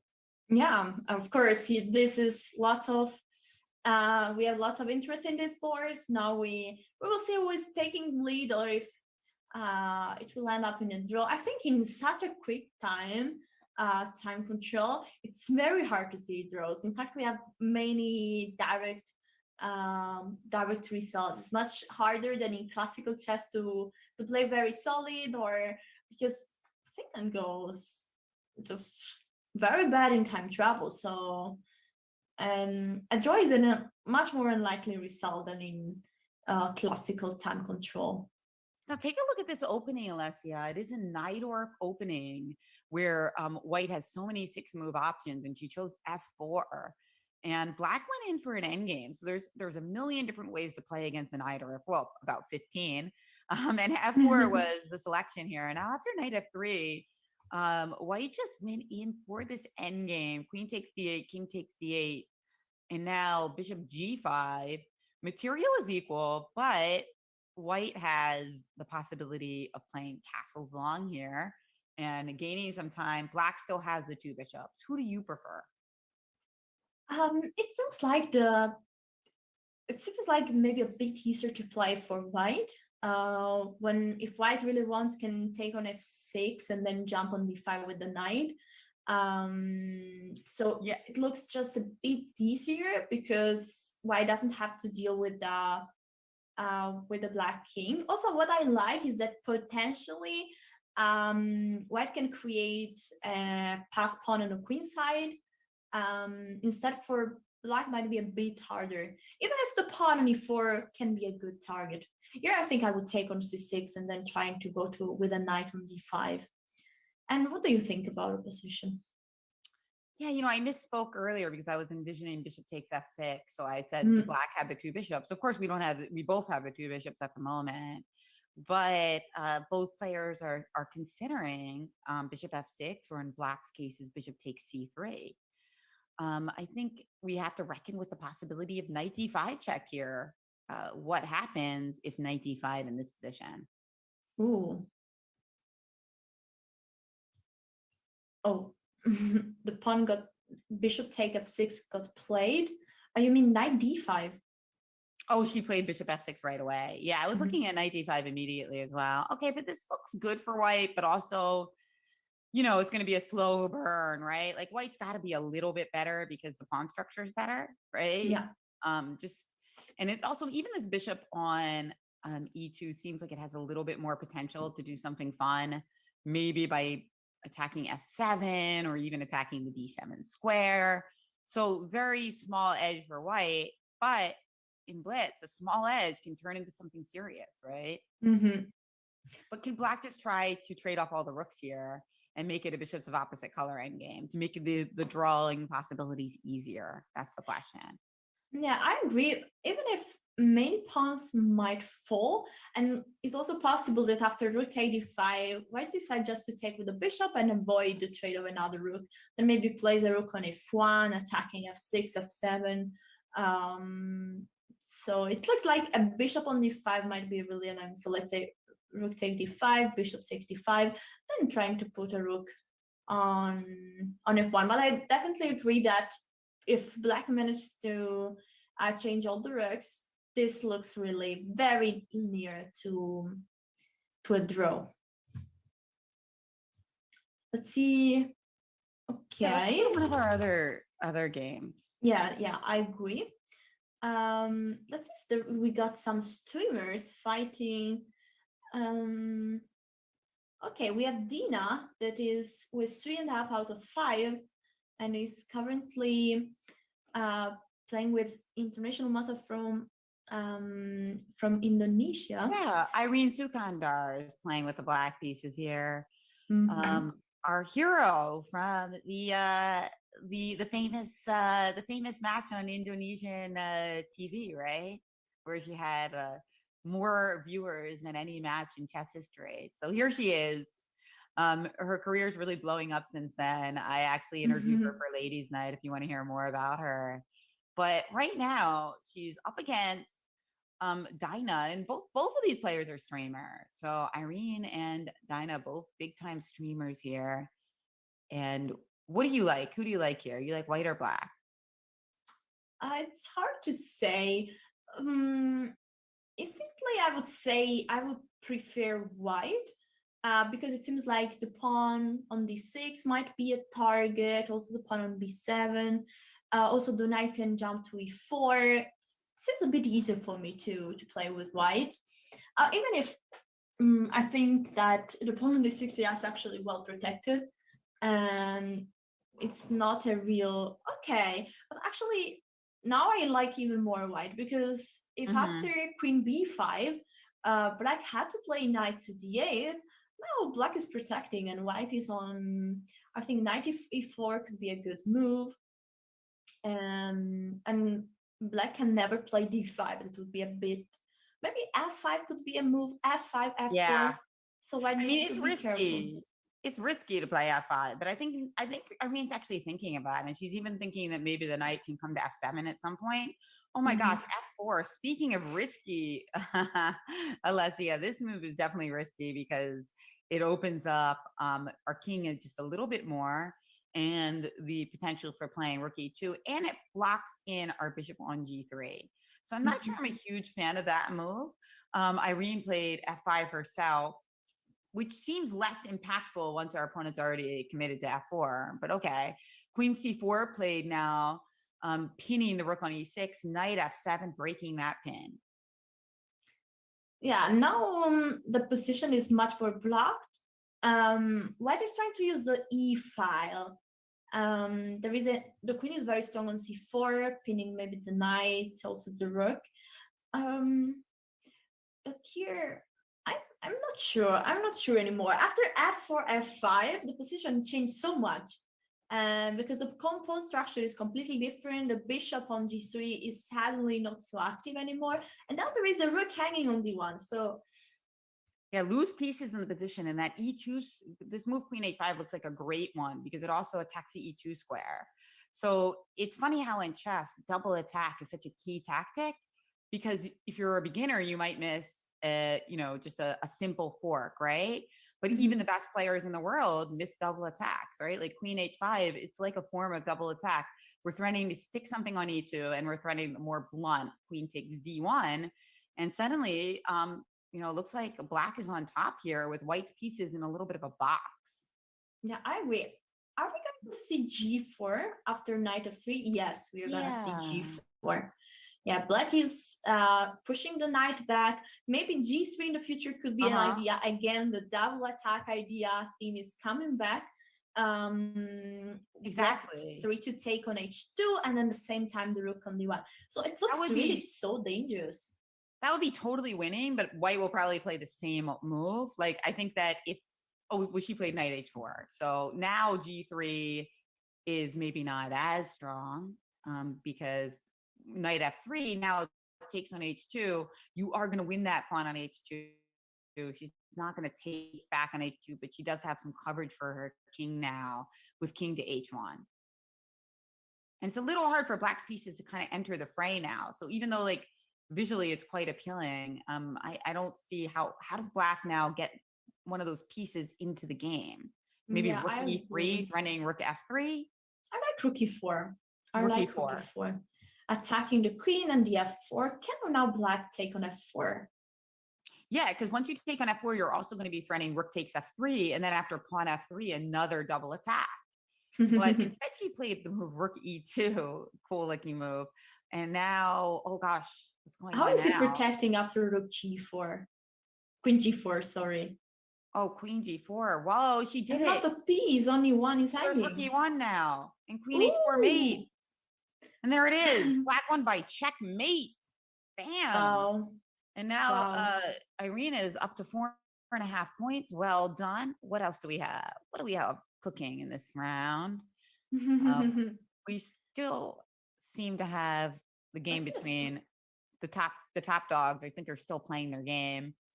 Yeah, let's see still the same situation. White is better and black is trying to hold on. That the position is still potentially holdable, but now white is actually up a pawn, right? So it's bishops of opposite colors. If black can trade rooks, it should be pretty drawish, but at the moment rooks are still alive. I think I see an interesting position. At least I like it. Here Elizabeth Pat is playing with the black pieces and there's two rook, instead white has two pieces. I think objectively this might not be might be around equal. Okay, now that the lots of pawns got changed, this looks easier to be a draw. But if the time is very small, it feels like it's very easy to blunder. It's a blunderful situation. So lots of blunders might happen. Even if you're black, I think can give a rook for two pieces. So should be easily a draw now. Oh, the pawn is getting pushed. But okay, here I think, okay, now, ooh, do you think black is gonna press here? I think so. Oh, yes. With a rook we'll have this one. I mean, we'll have this one for a little bit. So what else do we have? What else do we still have cooking? It looks like we've got the Flawless Fighter game still going on. Crazy Girl against Vesper is also Crazy Girl just ended up in a draw by repetition. Yeah, because that black knight on f4 is too strong. Crazy Girl had to shut it down. Okay, so we don't have many games. I think here we have a game that is going pretty in the right way for black. The pawns are going in this direction. This pawn might be falling. It's not so easy, although. because the pawn on d3 cannot be captured. And look at that, Vaishali 2001. She has gone to 6-0 because she was able to press that extra pawn against a flawless fighter. And now Vaishali with a 6-0 score. Well, it looks like she's going to be qualifying, Alessia, Wow. for the knockout. And incredible how tricky those endgame can get, because also Elizabeth Pats won this endgame with the rook against the bishop, that we know is theoretically a draw. But I challenge everyone to play with 1 second increment and time travel. It's so hard to get in a 2-1 situation. Here, the bishop is pinned. Only move for white is to move away the king, and so the bishop will be protected. So goodbye. One more game underway. It looks like that game just finished.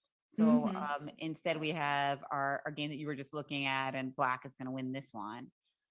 White without problem. Yeah. So let's see what we have in terms of standings. Yeah. So we have just one player with 6 out of 6. It's impressive. We saw Vaishali with winning this endgame. White is testing black technique here, but black knows how to give checkmate. Nice sometimes to see a reminder of how to give checkmate, to see mates on board. Yeah, I love to see them. And this is the most common checkmate there is, the queen protected by another piece. It's the one that I always teach beginners because, you know, it's the one that you're going to get most of the time. So what do we have now? I think we have round 7 already underway. And if you look at the standings, we've got a lot of players with 5 out of 6, nobody with 5.5. And if the tournament were to end right now, Alessia, everybody with 5 out of 6 would get in, and you know that would be about it. There would be 7 players with 5 out of 6, and everybody else would be eliminated. So if that kind of trend keeps up, it means that I think about 7 points will send you into that 8-player knockout. Let's see if that prediction, and I think you predicted that a couple rounds ago. So see if that holds up. That's the target, I think. 7 points. And you're likely to be sitting there and the chance to win a spot into the finals. So Vaishali needs just 1 more point according to this. Let's see. A very sharp opening. I like the idea to sacrifice a pawn on e6, disturbing a bit the pawn structure and creating some weaknesses. Maybe a knight can jump to g5. f7 is a weak point, and h4. It's a very. I want to take a look at the opening. Okay, it was a ninja-ish. e4, knight c6, knight c3, knight f6, d4, d5, e5, and immediately the knight needs to go. The knight is under attack, and after knight d7, e6. It's a very nice. I think can be really annoying to play for black. And after g6, h4. I really like white approach here. It's very, very, very aggressive. We got some more moves on the board. Bishop g7. h5. E5. She might as well win all the games and send a message to the rest of the players, right? Yeah, why? At this point, she doesn't have that much to lose. Like if you were to lose this game, she's probably still going to qualify, you know? So I love this attitude, this fighting attitude. Play like a girl, as I say. Let's do it. And a little bit about Vaishali. She is 19 years old. She is from India. She's from Chennai, and she is the sibling of Pragnananda. So he, being one of the youngest grandmasters in all of history, nice chess family. Yeah. I also like the Shah, the chess family. Yeah, they're even stronger, but I do love the sibling support. That's something that, you know, you can't really approximate. It's nice when chess is a matter of family. So I don't know if you had some holidays with the family when you were a child, where you were going to play tournaments with all the family together. Oh yeah, that was so awesome. Definitely traveling all over the world, especially because at some point I quit chess for a couple years, but sometimes I would still go into some of those travels. So it kind of kept me with one toe in the water, if you will. So yeah, it's a really beautiful thing to have a family who plays chess. And let's see how Vaishali does in this game, as what on earth is going on now? Okay, so like, what's the threat for White? White definitely wants to get one of those light square pieces into the game because she's really hammering on the light squares, right? Ever since she played the move e6. We want to get a bishop on d3, we want to get a queen on g4. Just somehow, if we can get those big pieces on the light squares, we are going to be able to win this game. What about bishop to f4, attacking the pawn on c7? Seems like a good target for White, no? Yeah, that looks like a cool thing. And you'd have to play e5. If you don't have e5, you're in trouble. But she played the other move, bishop to c4, making castles extremely undesirable. Yeah. Not that it wasn't undesirable already with that pawn creeping up the board. So knight e5 now played by Elegance Rights. Okay, knights got exchanged. Yeah, and now the bishop, yeah, then the bishop is under attack, needs to go back. Even if it looked very appealing, the white position, it's not easy to, h6. Your move here? Oh, yeah, that h6 looks great. And then I was also thinking about your move, bishop f4.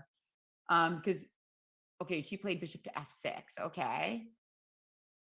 Now I'm wondering if we can make a move other than retreating the bishop. But no, she did play bishop to b3. Mm-hmm. And Black has to defend very intelligently here because she is on a little bit of a tightrope here. Yeah. But she's up what? She's up a pawn at the moment. She's up one pawn at the moment. Yeah. Yeah. So we obviously can't castle kingside, right? So how do we play here? We can't play bishop e6 because the knight takes f6 check and bishop takes e6. So yeah, we need to figure a way to, I like that. She's trying to castle queenside, right? Maybe bishop d7, long castle. Looks actually a good way. Great move. I mean, and that was smart of her to think at this point in the game because it's a critical moment with your king in the center of the board. Now, bishop e6 is still probably off menu because if you play bishop e6, we have knight takes c7 check. Beautiful. Beautiful. So white needs still to do a move. Maybe white will also go for, I don't know if bishop f4 is possible. It has been played. Is pinning the knights to the queen. There is probably not knight f3 because the queen can just take and protect the bishop at the same time. Oh, actually, the bishop is already well protected by his own knight, so there is no discovery attack theme. All right, now Black is saying, is inviting White to take a decision about knight in d5. And I think there is actually one real possibility, so to exchange the knight for the bishop. I got to say now, White position is starting to be a bit less appealing. I don't see many more chance to attack here. Great play by Black. I mean, huge credit to Black for playing this well. I think almost everyone would have a lot more trouble here as Black defending against this. Black was really on a tightrope, and she deserves to have this position because she worked hard to get it. I think I would have fallen into some kind of tactic. That queen d6 move, really calm under pressure. By the way, we're getting a lot of people in the chat talking about how Praggnanandhaa was not the youngest ever grandmaster. That's right. That's still a record held by Sergei Karyakin, although a player from the United States, Avi Mishra, is trying to break that record, which would be amazing. But honestly, anybody who gets a grandmaster title in their early teens is quite remarkable in my book, Alessia, because it takes so much sacrifice. Yeah. I cannot imagine the amount of sacrifice that it takes, but it's for sure something memorable. And already to be one of the youngest grandmaster in the history of chess is something huge. So yeah, Prague, it definitely needs to be remembered for that. And here we have, White in some trouble. I mean, it's also on the clock. She's only got 38 seconds left. And in a way, this game is more important for her opponent than her, right? Like, that's the reality. Like, Black is the one who actually needs to try to get something out of this game so that she has a chance to qualify. Because if she drops down to 5 out of 7. She's really going to need to look to win those last 2 games. Now she's just played bishop e6. Okay. And she's doubled the king side pawns. Maybe she's going to try to play, queen d5 at some point. Looking at those guys. Yeah. And now rook e3. Looking at the possibility of playing bishop e5 and then rook takes d3. It's actually not so easy to deal with it. Can maybe black try to attack another pawn? Maybe the pawn on b3. Maybe white can try to get some, maybe queen e6. Yeah, I like where your head's at. Something maybe queen b5. I guess she's just gonna play c4. I mean, it looks a little weakening, but at the same time, hey, I mean, we don't want to play b4 and allow queen a2, that's for sure. So it looks pretty forced. And c4, you have so few pieces, even though it is a little bit weakening. I don't see how you can really punish it. It's not too easy here. Because I love to play like knight takes c4, but my queen is in take. Actually, wait, what's going on there? So queen d5, if c4, knight takes c4, what happens? Ooh la la. And after pawn take, queen take, and if king b1, how do we go on? Maybe rook that's the problem. Yeah, because queen f4 doesn't work because rook e8, queen d2, rook takes d8 check, right? Oh yeah, that's very unfortunate. Yeah. Little in-between moves. It's always the death of combinations, these little in-between moves. Yeah. Or it's for you, it's the death of the combination. For your opponent, it is the combination. Yes, exactly. Okay, we have lots of moves here. Lots of pieces got exchanged. So we are in a rook hanging, where actually, yes, we forgot to mention that the pawn on h6 was there since long time and is pretty weak. And now black is, of course, trying to take advantage of it.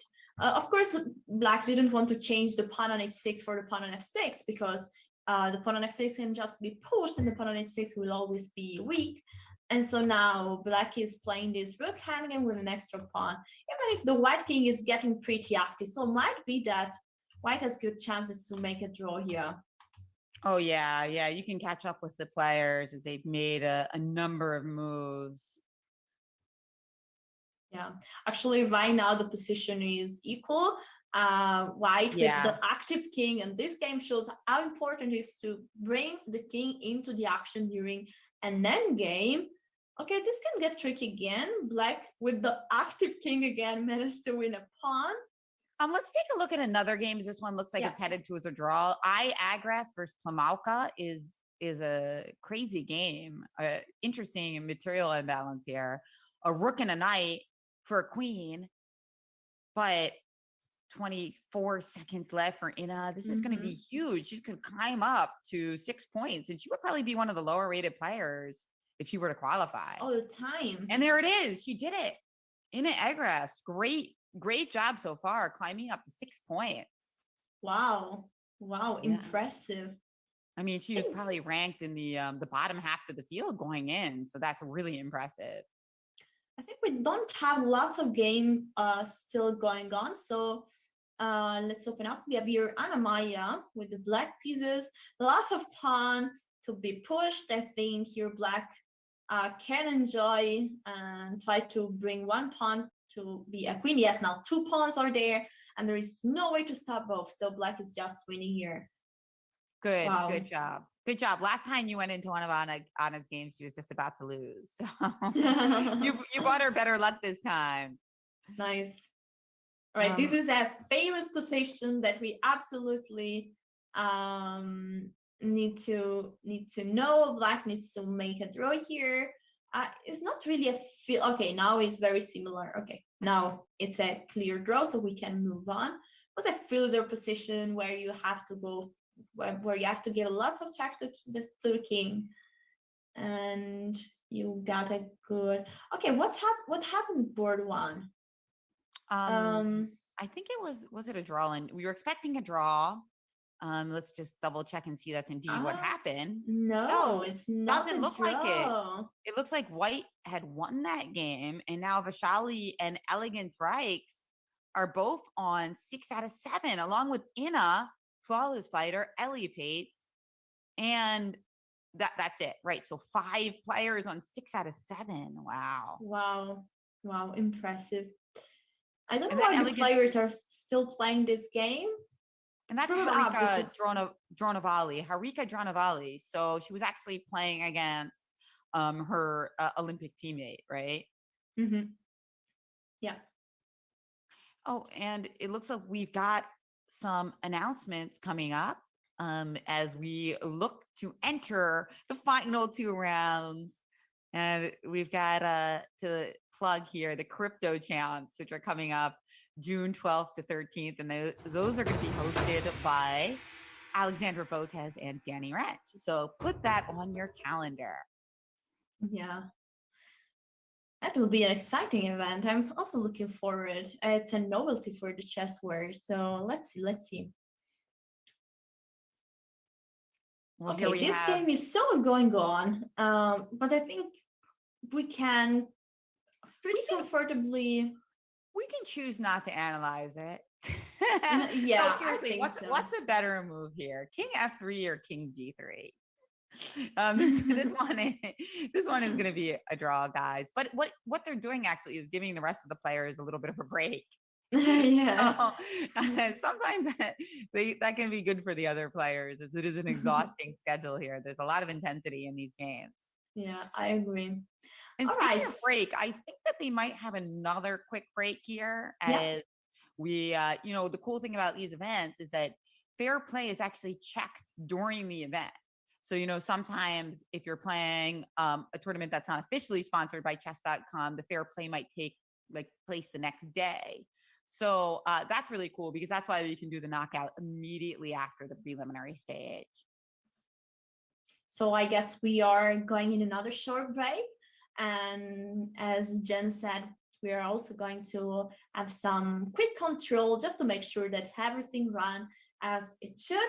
And so we will be right back. So stay there. We are going to have the last 2 rounds of the Swiss event and then the exciting 8 players knockout. So see you soon.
And here we are back, and we are ready for the last two rounds of this Swiss event. I think these are going to be the two most exciting rounds. You're going to see which 8 players are going to qualify for it.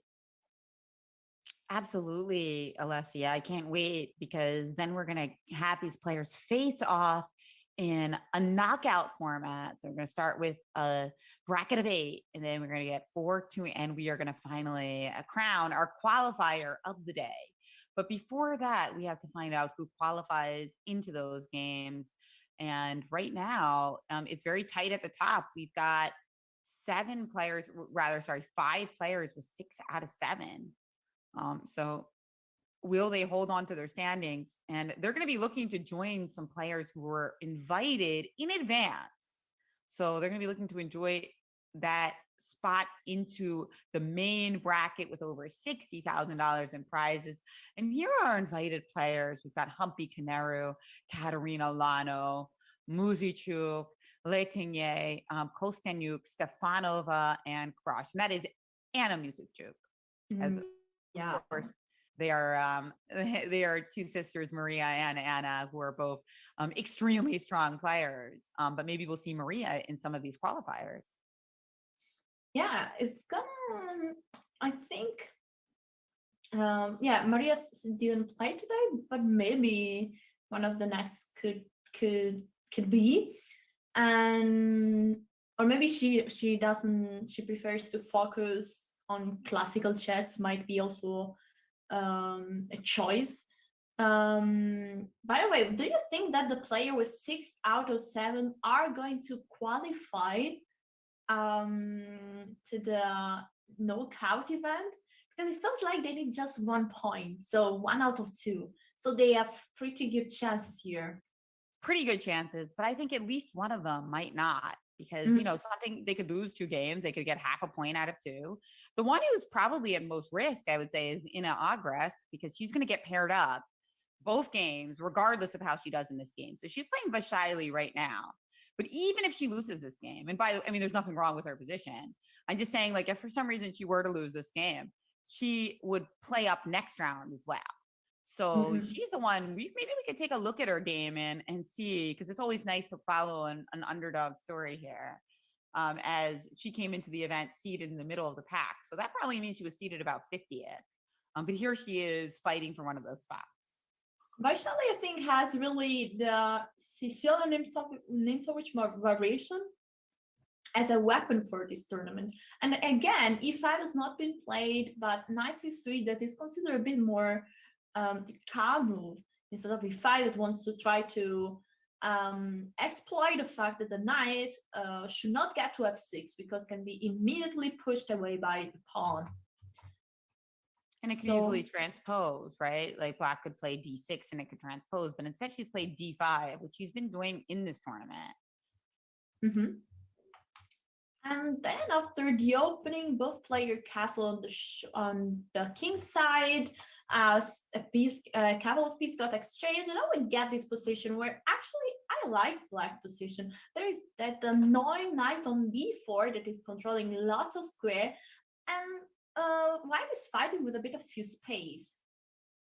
Yeah, I think this. So knight rook e1 had attacked that bishop, and I think you're right that just this pawn on d3, it's not an aggressive setup, right? And that bishop on f1 looks kind of unhappy. It's not a piece that wants to be on f1. It would prefer to be on c4. And it's not easy to play g3 and bishop g2 to reconfigure it because it will create some weaknesses. So I agree with you. I do like black in this position.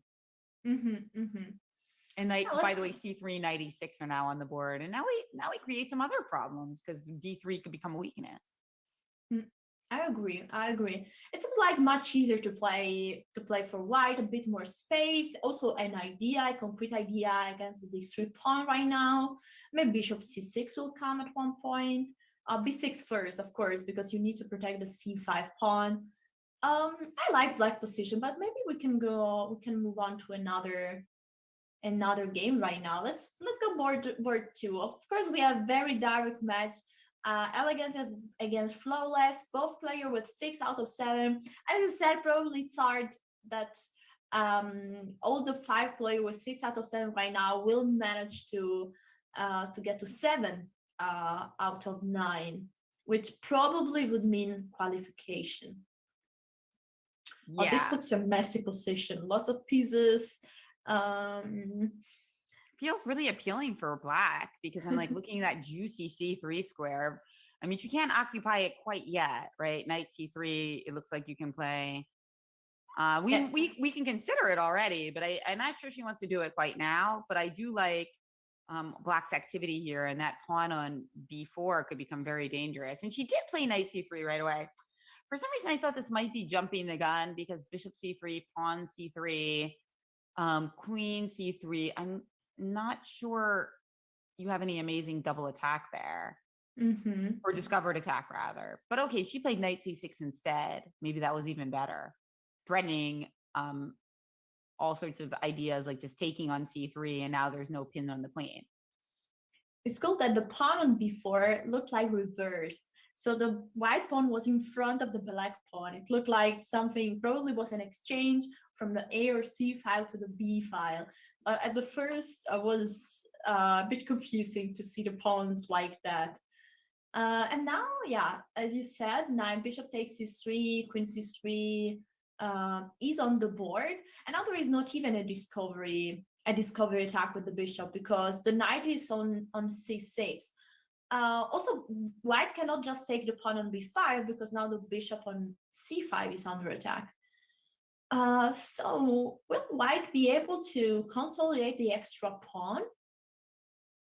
Maybe now D5, D4. After knight D7, attacking the bishop. The bishop needs to move, and then maybe the queen can just move or the rook can move to protect the pawn on B5. Good point. Yeah, I'm really liking white here. So well played so far here by white. Who else do we have going on? How's the game between Vaishali and Ina going? I think that game we liked for Vaishali, you just liked black's position. No major changes, but it is quite rich, especially for a blitz game. Look at all of these pieces still on the board. That means that explosive things are going to happen just when they have 5-6 seconds left. So we're probably in for a treat here. Yeah, I was just thinking about a crazy idea for black, just pushing the F pawn.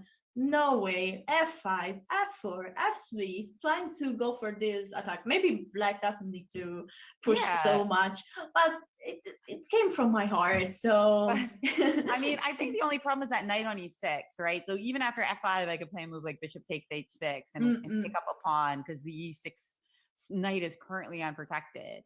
But if you do something about that, yeah, I mean, I do think that Vaishali is going to try to win this game and maybe using that king side majority, right? We have 4 pawns on that side of the board and you only have 3, while your majority is backward, right? The pawn on D3 can't easily move to D4. Makes a lot of sense.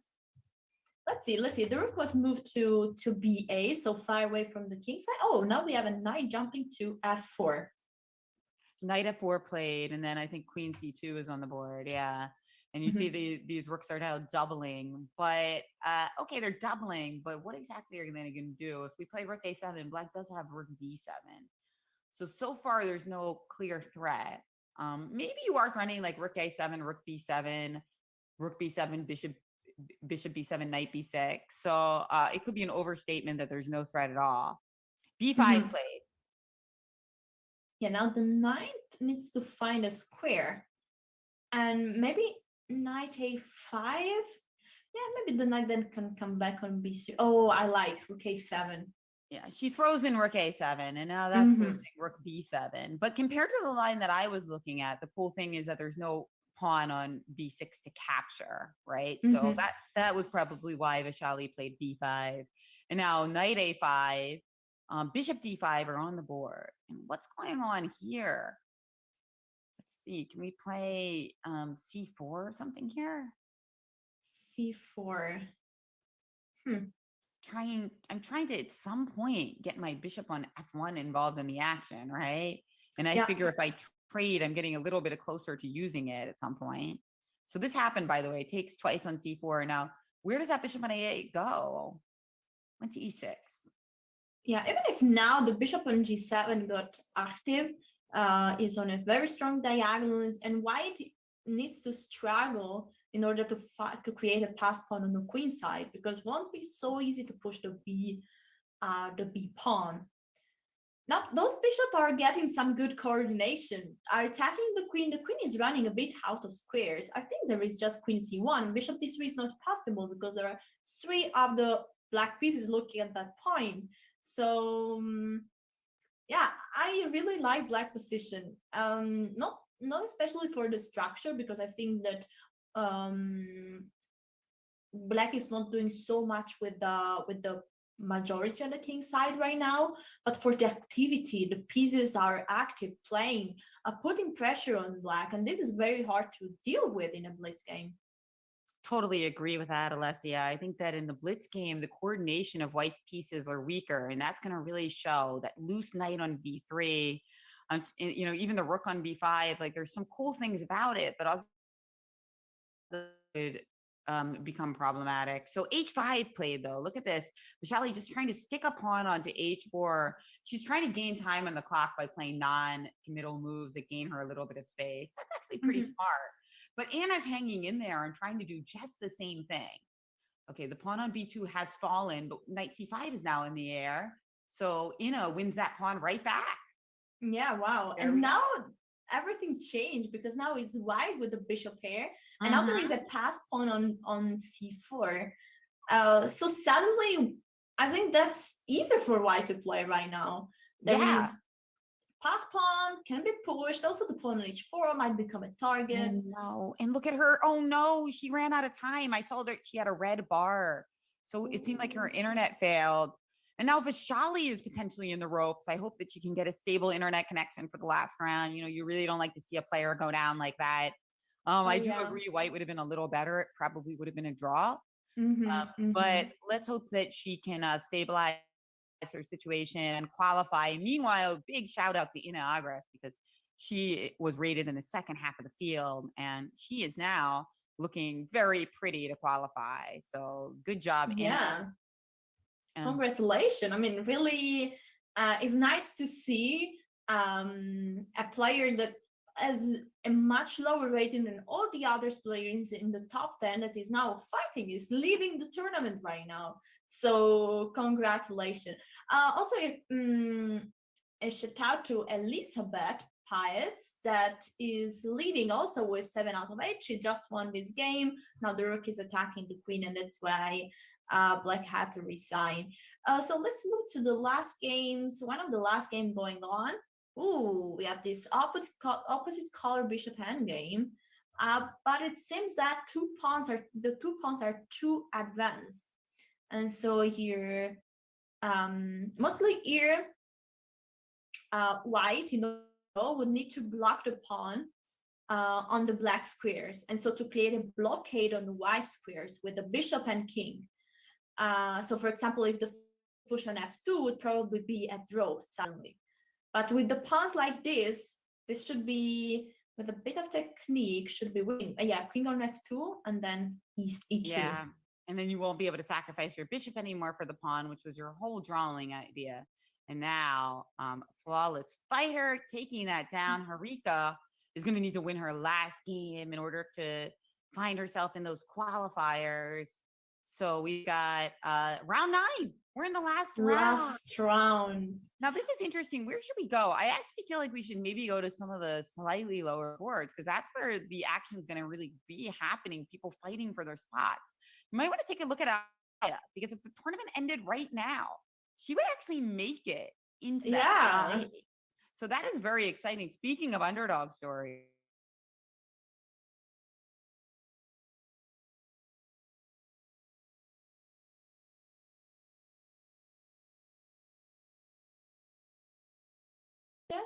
So according to the rating, it's actually not such a bad pairings according to 2650 plus that you could have got. And those two players are playing to qualify. Who wins will get in the top. Expecting a big fight here. Yeah, because the draw is risky. I don't think the draw will do it. I think they might need that 7 points.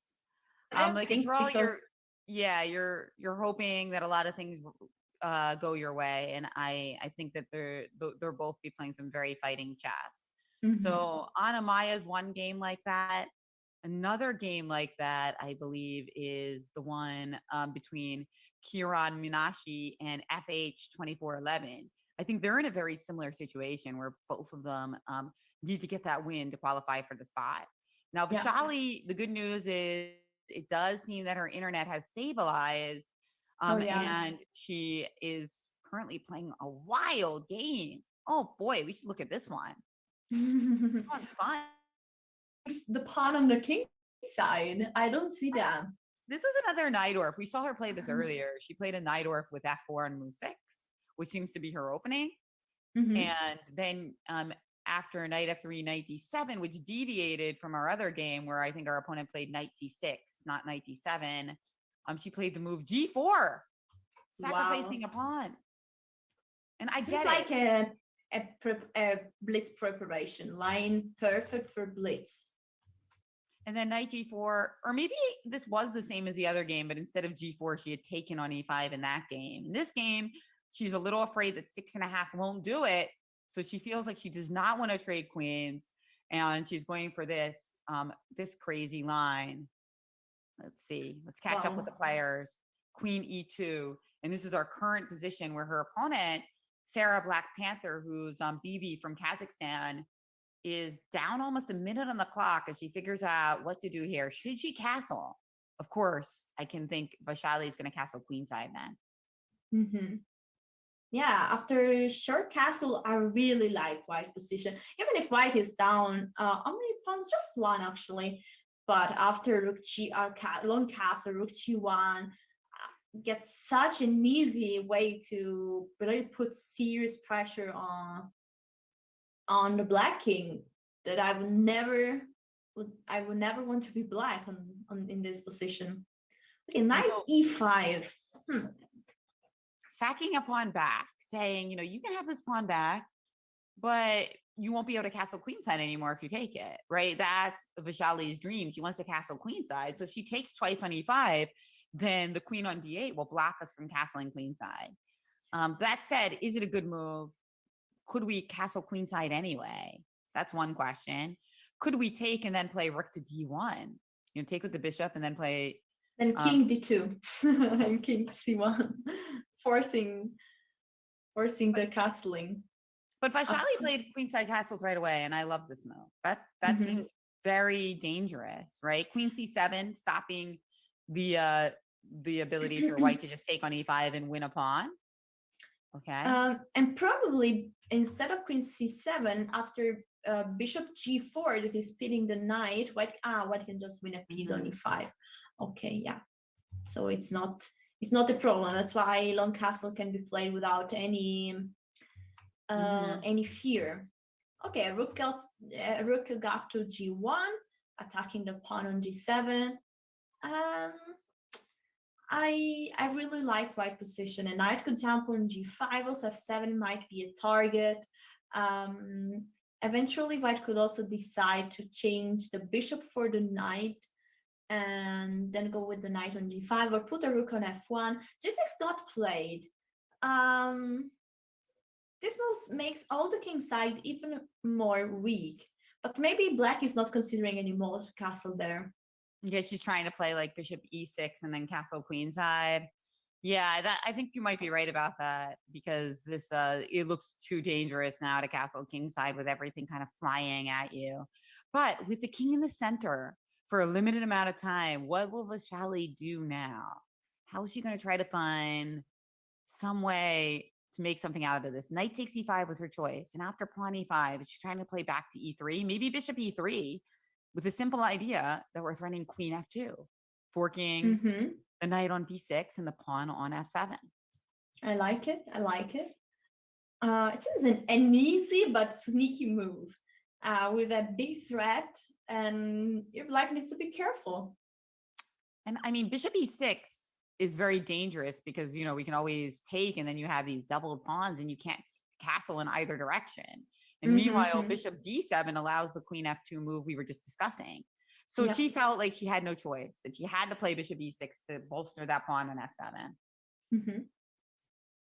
Yeah, now it's curious to see how white will approach. If white is taking on e6 and trying to say the king needs to stay in the center, and if the point is that even if bishop take, half take, even if the king stays in the center, it's not so easy to deal with that, because how to attack it, how to go on. I don't know. Maybe I will not take immediately on e6. I don't know. Maybe I will try to place the knight on d5. Maybe bishop take b6 and knight b5. d5 could be an idea, even if we might get in a position with opposite color bishop. But actually with queen's rook, that's not a big problem. Yeah, there's a lot of possibilities here. It definitely seems like white's got the upper hand in terms of the position, but look at that clock again, Alicia. I'm not happy about that for Vaishali, because she lost on time and in a position she could have drawn last round, and it seems like potentially that's coming back, and she has less than a minute. This is dangerous. She's got 54 seconds. She played queen f2. Yeah. Okay. Maybe we can go to see other boards, and we'll come back to this shortly. Yeah. You want to check in on your friend, on Amaya? Yeah, let's see what she's doing here. Unfortunately, doesn't look great. White has equal. Is this equal material? No. One black up for black. Black's up one pawn at the moment, but it's a very dangerous position because we're threatening rook takes d7, and if you move that knight, we have ideas of bishop e7. So this is terribly dangerous for black indeed. So you play knight b6. So the cool thing is, if we play bishop e7, you can take on d1 with check. So that is a good save. She's not just winning material immediately. And bishop e7 is on the board, but it's true, for just one pawn, white is getting so much compensation. Those bishops are a monster. And rook a7 is on the menu as well because of queen d8 with a back rack.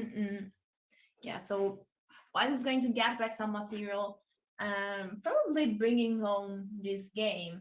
Okay, we have probably really already a player qualifying, because here black has two pawn pushing, and this is just two away from. Oh, okay, look nearly like a mate, but here black is on the driving seat, will win this game. So it means that black FH will qualify because it's going to 7 out of 8. So I guess we can assume that is going to qualify. Wow. Playing it to mate, and there it is. Rook h1, checkmate. All right, let's see who else is going to qualify. Well, I'm wondering about Vaishali's time situation. 19 seconds. Yeah. But the position is fascinating. So let's go to that one. I do not know what's going on here. It's black's move, though. And it looks like white. What is white threatening here? Bishop g5, threatening rook d8 mating. Maybe that's the threat. Ooh, okay. Black is throwing a knight away. Okay. Bishop g5, and your bar was going cray there. So there must have been a checkmating idea for white there. But this one, bishop g5, bishop g5, the problem is we were threatening rook d1 mate, and rook d8 mating, or queen d8 mating. But let's see what happens. Yeah. Oh my God, queen c2 mate. Oh boy. Oh no. So let's see what happened. White was winning earlier, because I saw, Vaishali looked like she was totally winning. This was a fascinating position. I mean, I think in this position, after knight takes b2, you got to look for the forcing moves. There's queen takes f7. And then after bishop takes f7, bishop f7. What's going on? It seems like is that winning? Mate. Is that winning? King you e7. have king f8. You have king f8, but I guess, are we winning enough material that it doesn't matter? You do have king f8. Oh, so. No, we have mate. Bishop e6.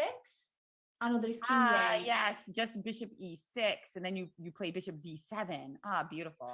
Oh, wow. And if king g7, rook f8, and bishop f6, and if king e8, we have mate. Let's show all the mate. Yeah, let's show this one, because this one's very unusual. Like bishop d7 is usually not made like this. That's a bizarre one. Yeah, and also if the king goes to g7, we have rook to f7, king to h8, bishop f6 check. Just one move left is rook g7, bishop still king g8, and I think the rook can move whatever. Yeah, we have a lot. We're actually winning lots of material here, right? So that's a problem as well. And in addition to mating, we just mate here with any rook move. So wow, that's a cool line. It just goes to show you how important forcing moves are, and also how important it is to have 30 seconds on your clock when you have such a incredible tactical mess in the position, because she did not play queen takes f7, and that let black get back into the game and grab that qualifying spot. But shout out to Vaishali for giving us such entertaining chess. We're really going to miss her in the finals. That's for sure. Yeah, I agree. But I think she will get lots of chances in the next events. She did amazing today. She was a bit unlucky because after starting with 6 out of 6, we said, okay, she's going to qualify. But she lost 3 games in a row in the last 3 rounds. So and 1 out of disconnection. So it's not really what you expect after 6 beautiful rounds. You know what? I think we know already who are the 8 players they're kind of going to. I think you're right. Because the other players who are still playing are not able to get more than 6 points. So it looks like we've got our 8th flawless fighter from Russia. Beautifully done. We have Sarah Black Panther from Kazakhstan, Ina Agres from Sweden. We have Elegance Reichs from India, and that is, of course, Harika Dronavali. Ellie Pates from Germany. Austin Vishesh from India as well. So a nice performance today by India. We got 2 players there. Could have been 3, but two it is. And Ella Berend has also made the crowd from Luxembourg. I think I missed one. Vietnam, FH 2411. And congratulations to our medalists, but especially to Flawless Fighter, who picks up that $250 bonus cash prize for coming first, clear first in this case, in the tournament. So well done to her. Yeah, well done. 8 out of 9. And we were actually right. All the 7 out of 9 were qualified, but Elvira with 6.5 and with the biggest tiebreak managed to get us inside the tiebreak. Wow. So what's going next? I think we are ready for the tiebreak, no? Oh yeah, I think we're taking a quick break, and then we've got our tiebreak. Well, not our tiebreak, actually, our second part, which is our knockout tournament. We're gonna have these top 8 face off in 2-game blitz matches, and then the semifinalists, the 4 winners, will play off in the semifinals, and then we'll get our 2 finalists, and they'll play a 2-game match to determine who gets one of those coveted spots to the Women's Speed Chess Championships final. I can't wait to see who it's going to be today, Alicia. It's exciting. This format is building so much hype around the event, because you play such an intense tournament, and then you get 1 spot, and then the next event you get another spot, and then slowly the hype around the event is growing, and it's growing, and then we are going to see finally the big event after the qualifier. Is really a nice format. I like it. Yes, people are gutted for Vaishali, says Darren. Well, BGH13 says Sarah Black Panther is awesome. Both players are awesome. Kind of sad that they're not both in the finals, because our heart rate would be going up if we got Sicilians like that every round. That was a heck of a game. But hey, Vaishali will have more chances in the coming weeks. Meanwhile, we're going to take a quick break, and we're going to be back with those brackets. All right, so see you soon, guys, with the KO event, to see who is going to qualify for after this event.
Here we are. We are back and we are ready for probably the most exciting part of the event, because we are gonna know the name of the player that is going to qualify out of this first qualifier Swiss. It will be a formal and knockout event, so 8 players, and we have quarterfinals, semifinals, and finals. The question is obvious now. What do you think is the favorite? Who would you bet on? Oh boy, that's a tough one. I mean, I think I need to see all the pairings in that bracket to be able to say. But in terms of pure like play, oh, here it is. Look at that. Okay. So now we see the bracket and how things are going to shake out throughout the event. Well, Polina Shuvalova, who was flawless fighter and who ended up winning it all, is playing against Elvira Beren, who we didn't look at as much because she sneaked in through the 6.5 group, right? On tie break. So she probably played some really good players. So I kind of feel like just starting with like that. And then she is also in the same bracket as Inna. And Inna played fantastically, but she is a little bit lower rated. I'm going to have to go with Polina because I think she's just very likely to be one of the finalists. Although I guess Nguyen Pham is the favorite in her game against Inna. So that is a likely round 2 pairing. Mm-hmm. Yeah, I think also Arika could be a good guess. Yeah, also we didn't follow too much your games, but we saw some games. I don't know. I think Paulina is a good guess, actually. Yeah. Yeah, I think just playing. Although also we didn't get to see a lot of Nguyen Pham's games as well. I think just the players who are playing against slightly lower ranked players in the first round do have an edge because obviously getting into the semifinals gives you a much, much higher chance of winning the whole thing because then you only have to beat out 3 players instead of 7. So I feel like that left side of the bracket seems a little softer. And so I'm going to have to go with Polina or Nguyen Pham. But gosh, I mean, they played so great. Even our underdogs played so fantastically in the prelims. If they keep this up, I mean, really anyone can win the whole thing. Yeah. No, it's pretty open, but I agree with your view. They will get a bit easier, at least according to the rating and pairing. So yeah, they might also, let's say Polina won the event with 8 out of 9, so she's in a good shape. So I think she has a really good chance to win. I think the 1, 2, 3 are the one that are gonna fight. So Arika, Polina, and Bibi Sara. Let's see. We're gonna start soon, and so I have already in my mind a favorite moment of this whole event. Do you have one, or should I go on the with whole mine? event? Oh well, Irina Krush is a friend of mine, as she is, an 8-time U.S. women's champion, and we used to grow up playing together. So I certainly love Irina. She is not the favorite though among these players. Let's just be frank about it. Her blitz rating is not as high as theirs. I think in classical she's closer, but in blitz she definitely lags behind a little bit. So in terms of blitz play, I'm a big fan of Alexandra's blitz play. I think she's fantastic at the format. Yeah. I was asking actually if you have a moment of this, a move or a combination that you pretty enjoy during this qualifier. Oh, yeah. I really like the moment between Sarah Black Panther and the game, the crazy Sicilian game where Bibi ended up winning with Queen takes C2. I mean, just what a wild game that was. And I thought that she really kept herself in the game, even though she was under so much heat. So that was my favorite moment. I really liked a lot the combination that we saw with Queen take of 7. It was so nice, and sadly didn't happen on the board. If not, would have been a beautiful moment. But I really liked also one of the first games that we saw where Black was having 3 pieces against 2 rooks, which is quite not a conventional unbalanced position, yeah. And it was so interesting. Sadly, then it had changing two pieces for a rook, but it was such a nice position. Really like that. Yeah, that was really cool. That you don't see that every day. And the three pieces were just absolutely dominant. And by the way, if you want to see that combination, I saw chess.com actually just tweeted it. So you can look that up if you're looking for that beautiful combination where Vaishali narrowly missed out on making this very bracket because she did not play the forcing move, queen takes f7. It was a sight to see. But hey, I mean, that's why we play blitz, because even the greatest players make mistakes in blitz. And that makes it fun for watching, to see when they err and when they are able to play just as good as in classical chess. When those moments, they're marvel to behold. Yeah, I agree. I also love to watch blitz, and is a format that keeps you always watching, keep watching, because there is always lots of action. And yeah, as you said, no, even very strong player looks human in blitz, because they also do blunders, also big blunders. We saw the mate on c2 blunder by a very strong player. And yeah, it can happen. We're all humans, and we can all make mistakes in chess. So it's a very entertainment format. I like it. All right. So our first round is going to start momentarily, and we're going to start seeing people get knocked out. Now, they are 2-game matches, so nobody's going to get knocked out in round one. But I do think that we're going to see some bloody battles, Alessia. And we are also probably going to see some split scores. One player wins with white and then loses with black.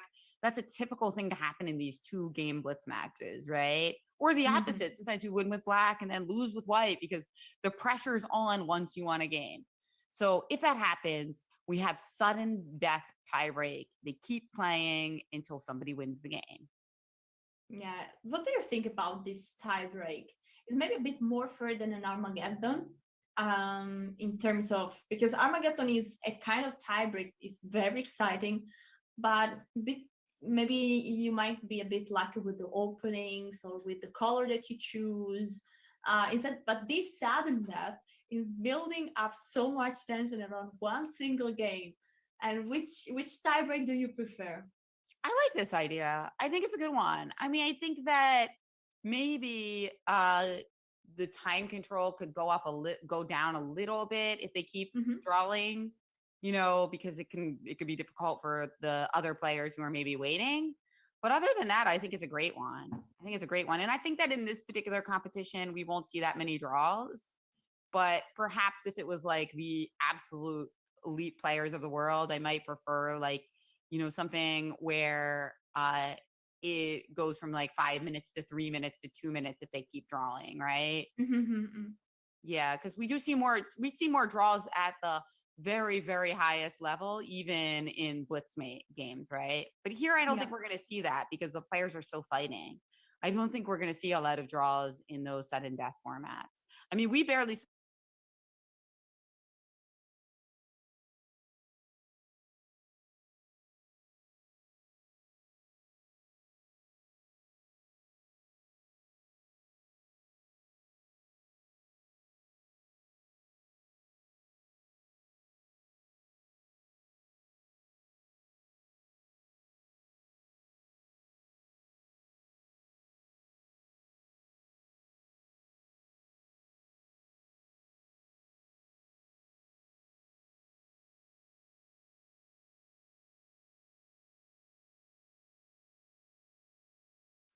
It looks like we're about to start these games. I'm just kind of checking this out. I think we're starting momentarily, so stay tuned. I will tell what is happening behind the scenes, basically.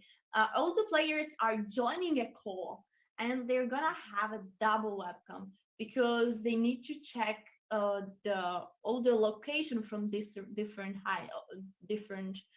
perspective. Of course, it's everything made to avoid cheating, and Chess.com does it great, but this takes a bit of time because some location, some setup might work, less fast than others. So, but it's all made to granted clean chess and great fights on the board. So, and the state the worker of chess.com, the staff of chess.com is doing amazing to start the game as soon as possible, and they have started. I see one game started after each other. Do you also get it? Yes, I do. Here we go. Well, we got a Berlin to kick it off in the game between Polina Shuvalova and Elvira Brand. And let's see, we're going to get a little closed Roy Lopez-like position here. What else do we have going? Yeah, it's Rui Lopez, Choco Piano, and mixture. Okay, maybe C3 will be played, so we will have a Rui Lopez with D3. Interesting. I just want to shortly to see at all the openings because we can. Do we have Sicilian? Yeah, we have a Sicilian with the E6 A6 between Ina and Nguyen. And then what did Paz choose to play? Okay, against D4. Oh, she played E6, C4, and Bishop B4 check. This is a bit unconventional because mostly the player is playing Knight of 6 and move 2. So this it seems like an accelerated Nimzo Indian. Yeah, they call it the Kerry's defense. I hadn't heard of it, but it looks a little bit like a variation of the Bogo Indian. After Bishop D2, she played A5, saying that like, hey, if you take my bishop on B4, I'll get doubled pawns, but that will open my rook on A8. And Ellie played a similar variation earlier in this event where there was no name for it. So she's really trying to take her opponent off the beaten path in the very beginning of the game against 1D4. White accumulates this beautiful center, and I can't lie, I do love white here, but I also think that it's cool that Ellie is trying out her own theory, and we'll see how it goes. The reason I like white is because we're going to put our bishop on D3, and it seems like a lot of these positions are going to give us quite nice attacking chances. Although I wish I didn't have to take with the G pawn on F3. I agree because the queen could not take because the pawn on D4 would have been hanging. But now there is not an easy, a safe spot for the king. Maybe on the queen side, it seems safer. I want to stop knight F5 also. And like, you know, the good thing about knight F5 at the moment is we have bishop H3. So we can pin your knight so that you can't take on D4. Or you can't easily take on D4. I guess you could still take with the C knight, right? Yeah. Oh, queen F5 attacking. Well, maybe there could be some combination in here. Oh, the pawn is just now hanging on F3. Is this a sacrifice? Yeah. I guess she's trying to play like rook H3. And then after queen goes back, just castle. Yeah, there's some strong. Yeah, because of course queen F5 is putting pressure on white. Because what are you always white going on? So, but white is giving a pawn. Rook G1, attacking back the pawn on G7. Okay. Let's see if the queen will be able to go back.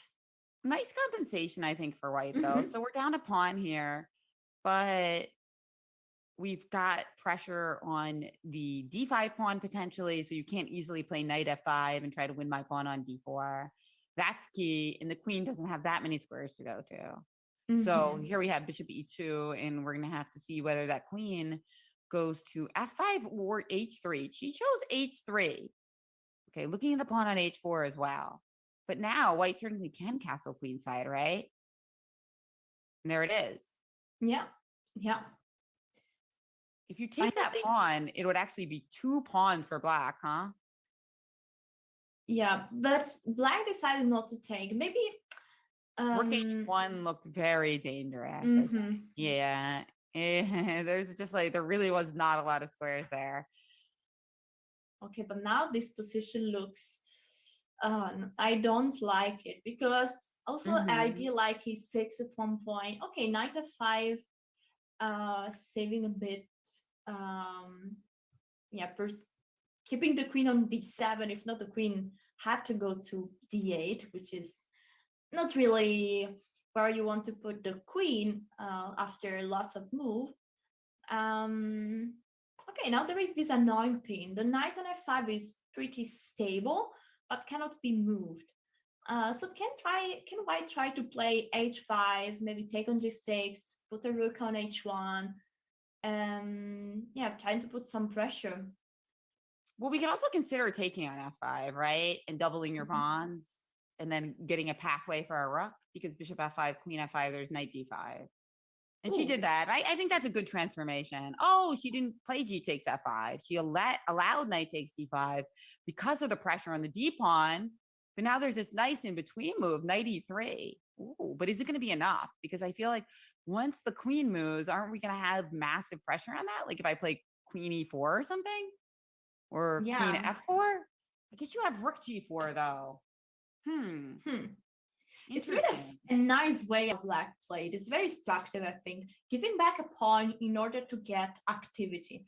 And in blitz, more than in classical, activity, having compensation, having an idea, having initiative is very important, because it allows you to play faster and to put pressure on your opponent. And of course, always to be back to defend.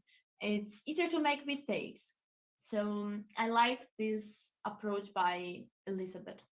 But look at that. The queen is on h6. It looks terrible there. It's not going to be able to help protect in this situation. And next, we're gearing up. BB's gearing up to play the move d5, which looks extremely crunchy. Okay, that's why rook e8 was played. So that if d5, you can play knight takes e5.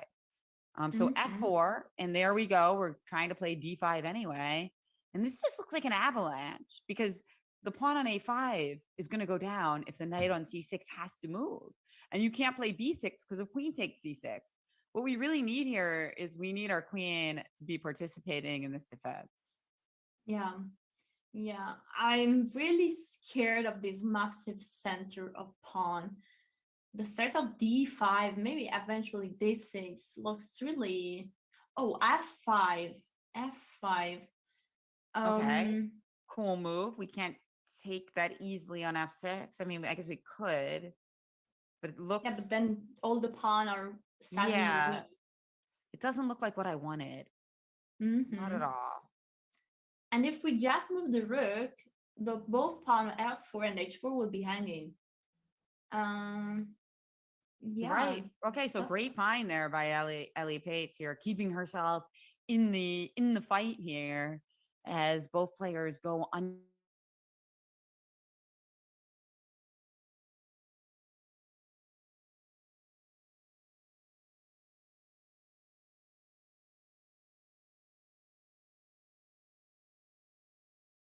Harika, their Olympic teammates.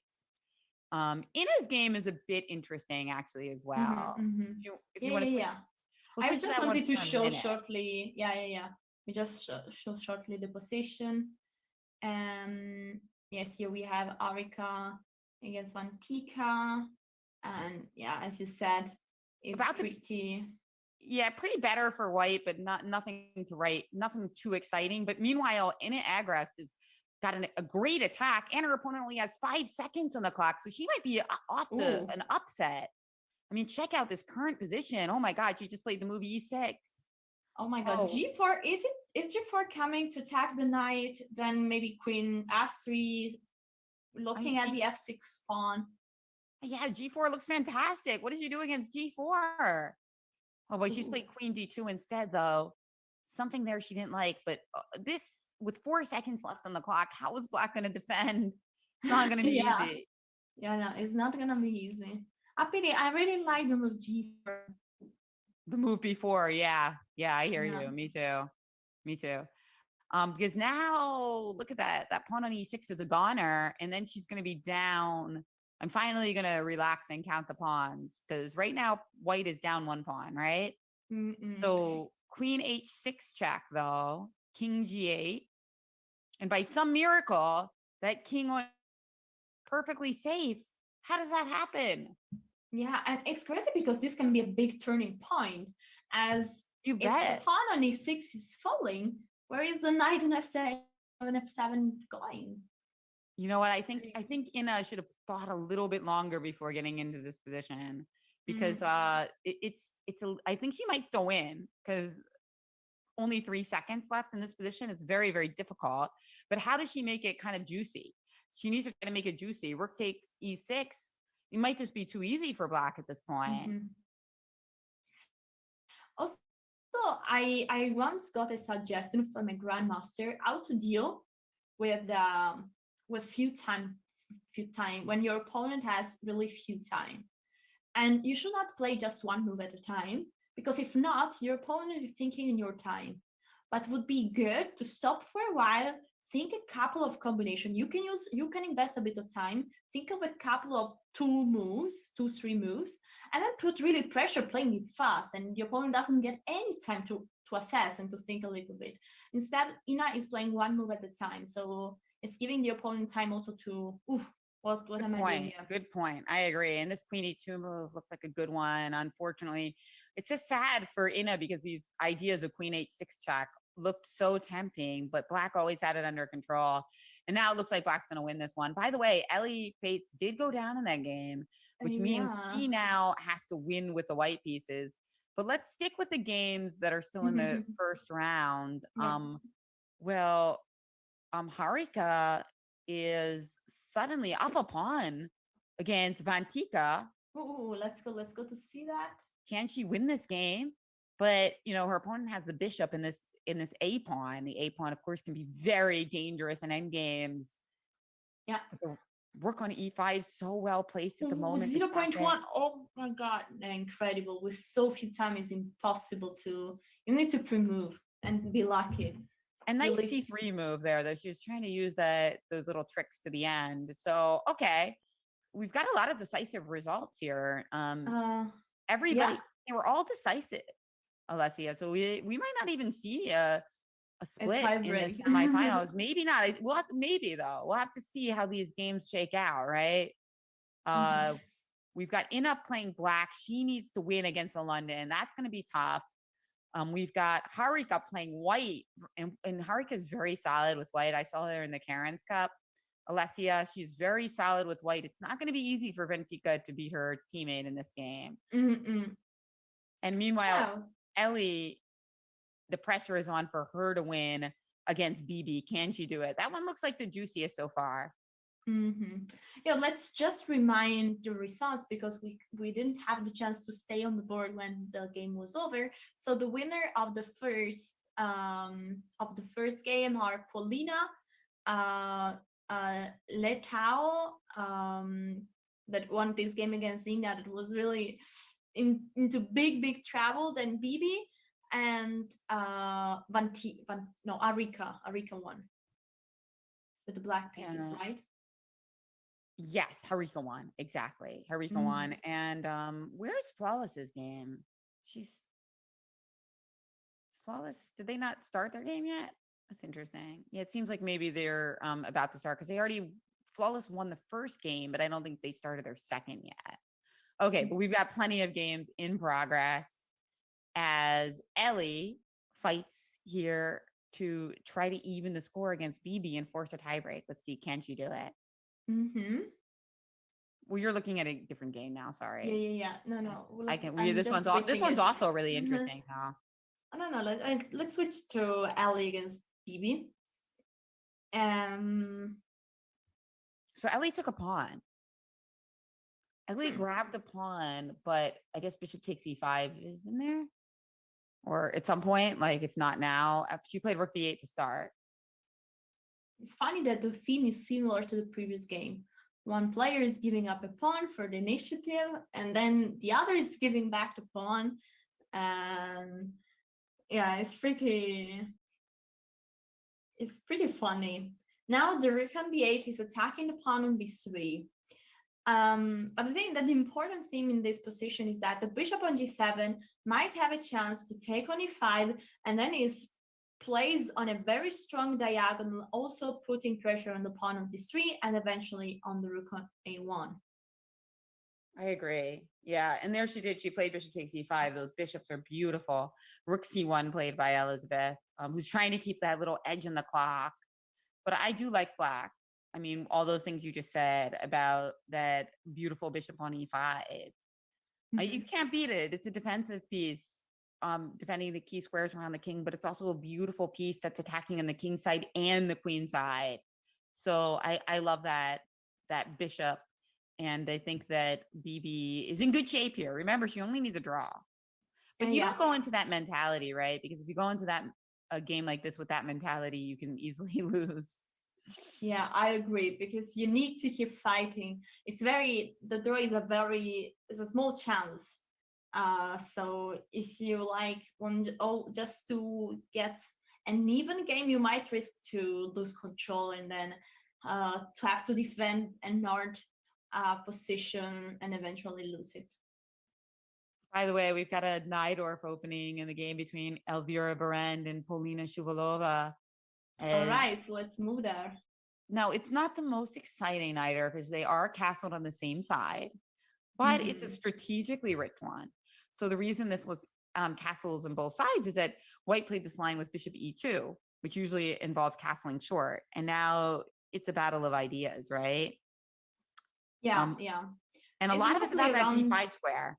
Yeah, I was saying the same. It's around that d5 square. Black would like to push the pawn from d6 to d5 in order to eliminate the weak pawn, to exchange a couple of pieces and to have a round equal position. Instead, White is placing now a knight on d5, trying to avoid this. Eventually, White might even think about pushing c4 in order to get control of the square on d5. Of course, now it's not so easy to play this. The pawn on e4 is currently hanging, huh?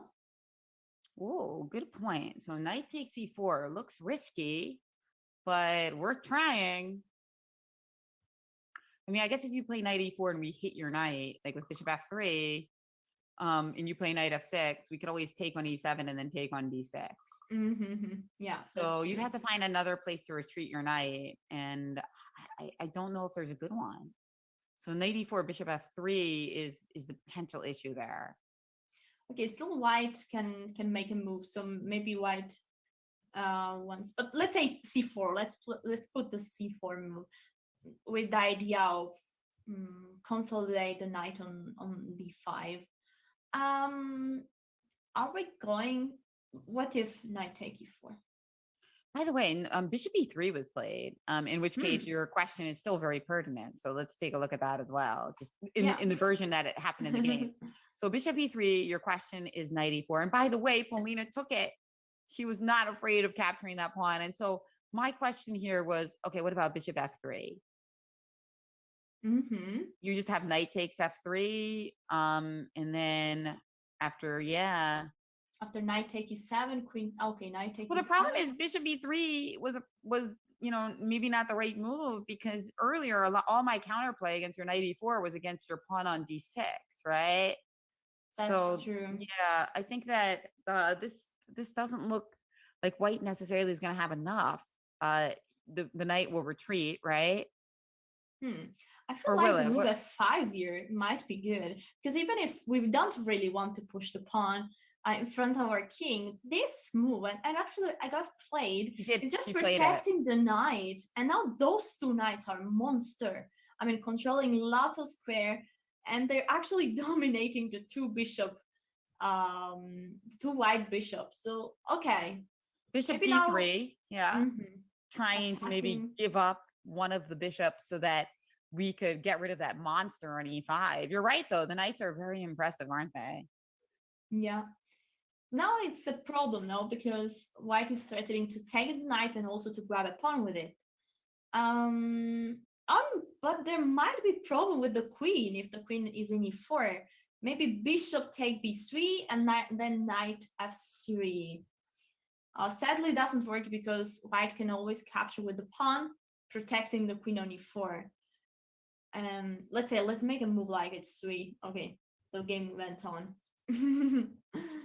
knight to c6, attacking the queen.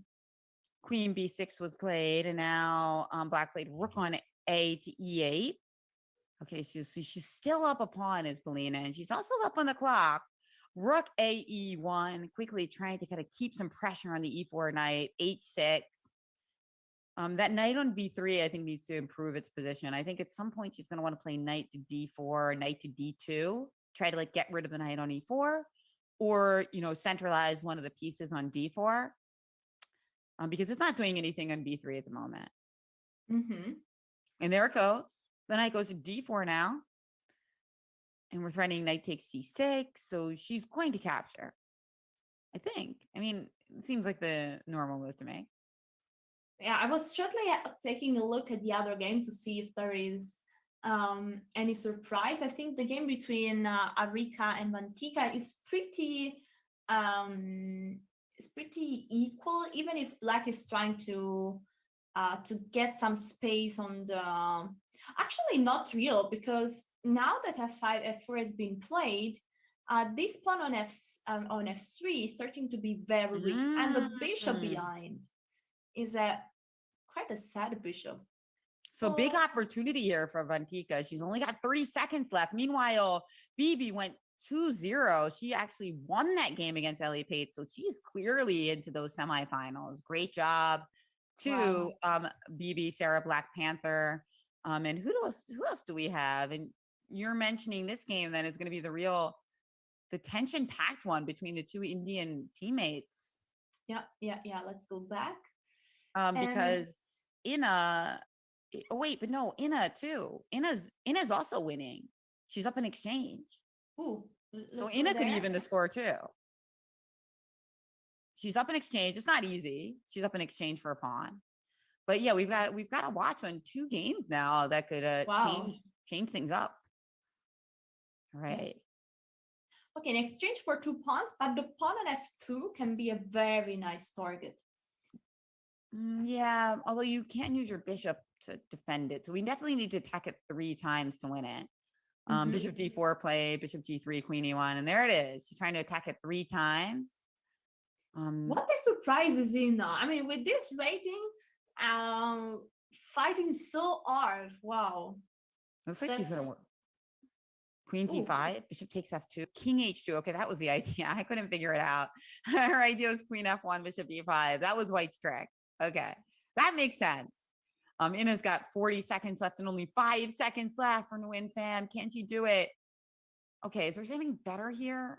Bishop g3, knight g3. No, black did not find anything better than just trading down here. Oh my God, those games. Also, Vantika against Arika has a very little time. It's 3 seconds right now. I don't switch the game because this is really so exciting as well. So let's stick with that right now. Ooh. Okay, queen b4, b7. Ooh. She's trying to create counterplay. h4 played, knight e4. Okay, what's going on now? I mean, now anything can happen. All the results are possible. Queen e5 check. Now it's actually black who could be in some trouble here. Okay. I don't know what's going on. Lucas, yeah, I also don't know. Okay, now lots of check for black. So black might be able to win some time. 1 second for white. Smart. Now don't do repeat though. Queen c1 check, king h2. We're in repetition territory, which she obviously does not want. But now this is dangerous. Okay, rook f6. Smart. 2 seconds for each player. Oh boy. Oh, okay. Queen g3. Very few time. I'm scared that black might. Oh no! Knight g5. No. Oh no! And there it goes. Inna is not going to qualify to the semifinals. But what a valiant effort! Yeah. Meanwhile, what a fighter! Meanwhile. Ooh, we got a draw by repetition. She was up a queen. She was up a queen, but she knew that she only needed a draw to qualify into the semis. So she made the professional decision. So we've got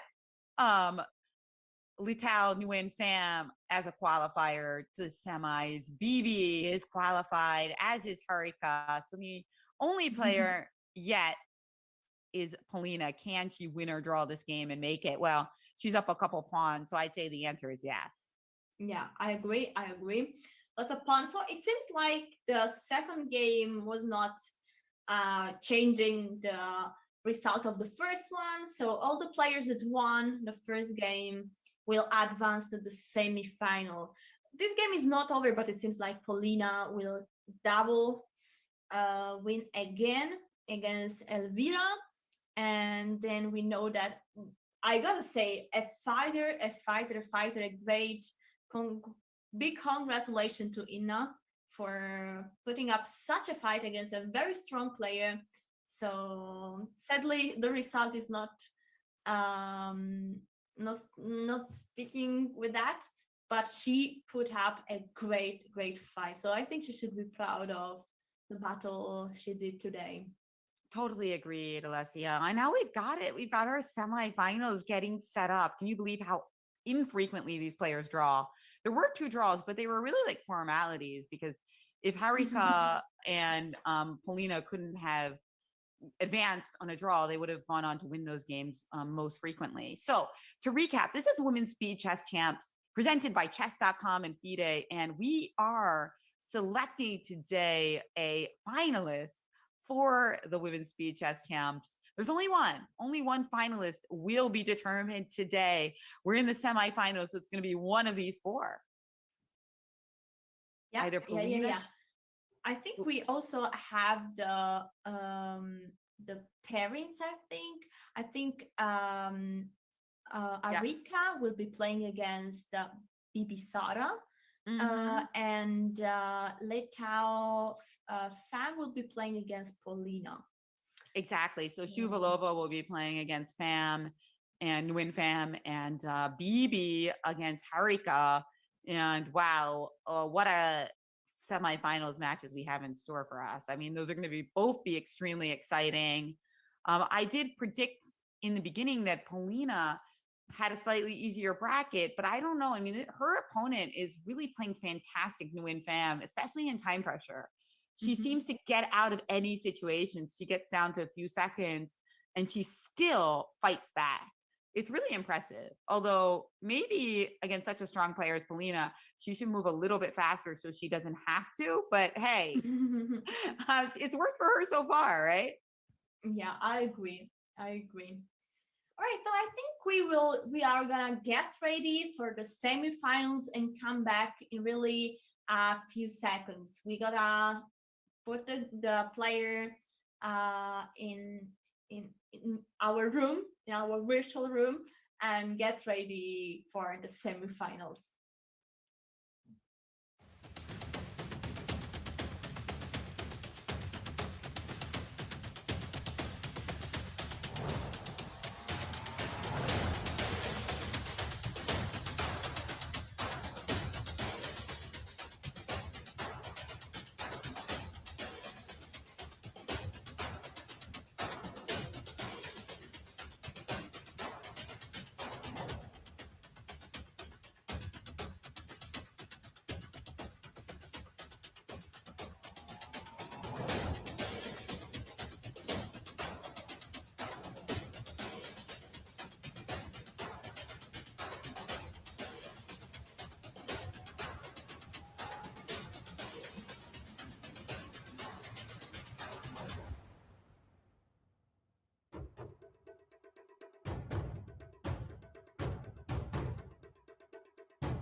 here we are. We are back. We are ready for semifinals and finals. But before going to our first qualifiers, let's give a big shout out to this amazing event coming out in October. There is 500,000 of prize found is organized together from FIDE and chess.com, and as we are talking about the Grand Swiss, and I think for the first time we also have the women's Grand Swiss. So yeah, looking forward for this event in October of this year. Oh, very exciting to see such a prestigious events come back, and the Isle of Man, beautiful place to visit. As we dig in to our semifinals, as Polina Shuvalova is going to play against Nguyen Pham, and Harika Dornavali is playing against Bibi Sarah Asubayeva. She goes by Sarah Black Panther online. Mhm. Wow. Who are you picking now? Now, before the event, I said Polina Shuvalova because I thought she'd have an easier time getting into the semis. But now everybody's already in the semis, so the math kind of changes a little bit.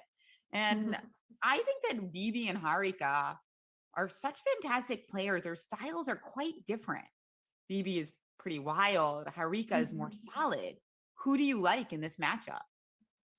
I think if you are used to the wild, it might help you in the in this blitz, because mostly you calculate lots important. Quick combination might be important. So I think Polina is definitely a favorite. Also, I base it on the match that we saw before, where Pham had really lots of not an easy time against Ina. By the way, I think the game are starting, so it's time to. Here it is. Yes, we started our game with Nguyen Pham and Polina Shuvalova. And by the way, I believe they are staggered, so we're going to be able to focus in on this game for the first few minutes. As we've got a Carol Khan advanced variation. So the bishop has managed to get out of the chain, and that's why the Carol Khan is so popular, right? Compared to the French, which is also a popular opening, but people don't like that bishop sitting on c8. The problem is, even though you extricate the bishop, you still have space issues. Look how Black's a little boxed in. It's almost like she wants more squares for her pieces, right? Yeah, I agree. But Black will try to break out with the move c5 or f6. This structure is very similar to the French in some ways, but there is, of course, the big difference that the bishop is out. Ooh, a4, a5. I like the idea just to avoid that Black can easily push the pawn on the queen side. Also, there is now a very nice square on b6. Polina is playing with lots of energy. Also, the move c4 I really like. If a knight managed to get to c4, is ready to jump off both squares, d6 or b6. So it looks nice. Also, it gets access to the square on e4. Yeah, I really do like the way that Polina is playing. And it shows that, it's nice to have the bishop outside the pawn chain. But right now, with that knight on f5, it's also blocking the bishop. So it's difficult here to figure out what to do with the bishop on f8. I mean, I guess you have to move it to e7. But then your knight on f5 doesn't have that many squares to go on either, right? So it's still a little bit of a cramped position. Yeah. Also, one thing important to notice is that with this particular pawn structure, the knight on d7 gets no square to go. Well, it gets b8, but I don't think the knight wants to go there. Well, actually, maybe it can be an idea to play c5 and then to activate the knight through b8, c6. We see sometimes this kind of maneuver in order to reactivate a piece. And by the way, I think that Black did not like the idea of playing bishop e7, g4, knight h4, knight takes h4, bishop h4, f4. White would get initiative. So she actually made the unusual decision of retreating with her knight on f to e7. Maybe that's typical for people who love closed positions, but for somebody like me who's more in the open position, that to me, that's weird. Like you play knight f5, play knight e7. Okay, but she did it, and her pieces do look more harmonious now, don't they? I definitely agree. I think the knight on d5 is a better piece, but also for me is kind of weird. I'm a straightforward player, so I don't usually. It's not intuitive for me to just go back and take another road with the knight. But probably that was needed in this position. In the meanwhile, and not the other game, the second semi-final has started. So let's have a look at the opening shortly. Let's see what happened. Okay, we have e6, b6 in the opening. So an Indian defense. Okay. Oh, king to f1. Wow. Okay, let's have a look at that position right now. White has for sure more space. Might be playing f4 at one point, kicking the knight away from the e5 square. Again, it looks like a Benoni structure, but it's not really a Benoni. The bishop is on b7. Is not right now. Is not doing so much because he's hitting against a pawn chain, which is not easy to destroy. How is white going on here? Okay, rook, putting a rook on e1.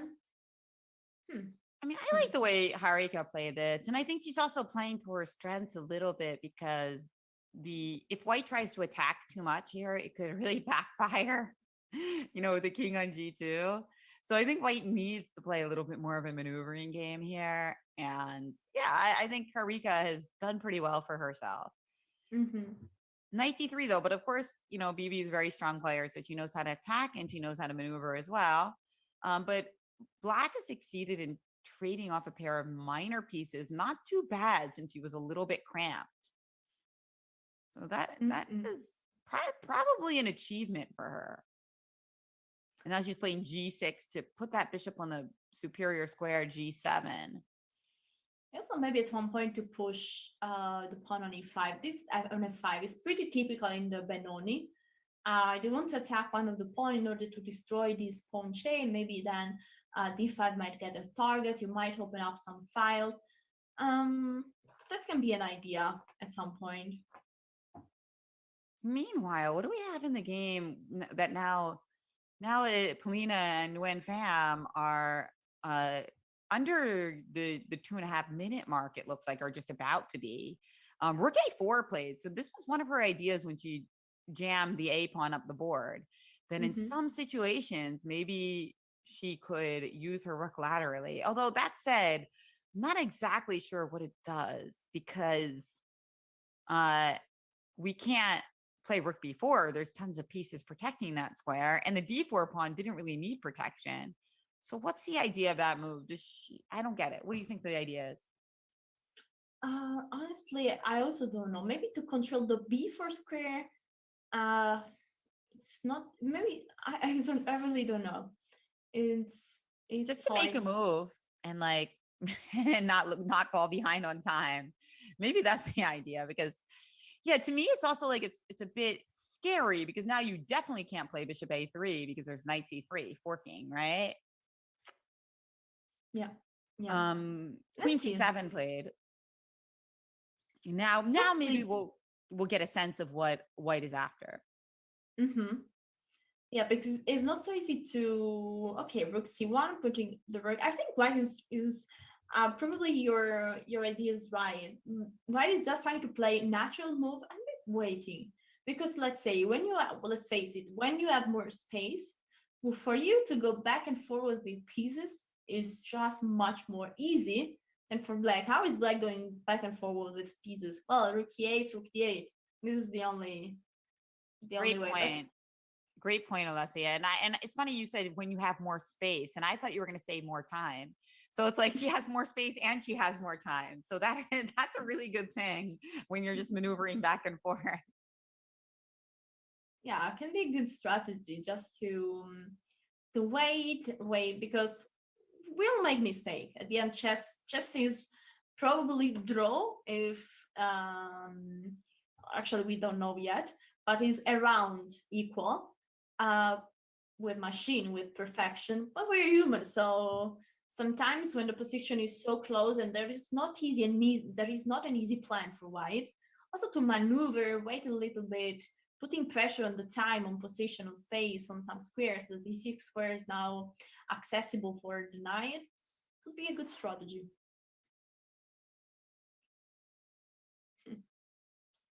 And we saw already fun on time trouble in the 2 previous game already.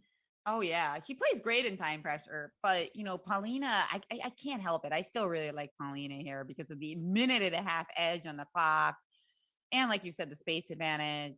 But just don't overthink it. That's the problem. Sometimes players, when they find themselves with this time advantage, they try to flag their opponent, and I think that happened a little bit in one of Ina's games against her. Right, she had a really nice position against Nguyen Pham. I think that was the first game actually when she was white.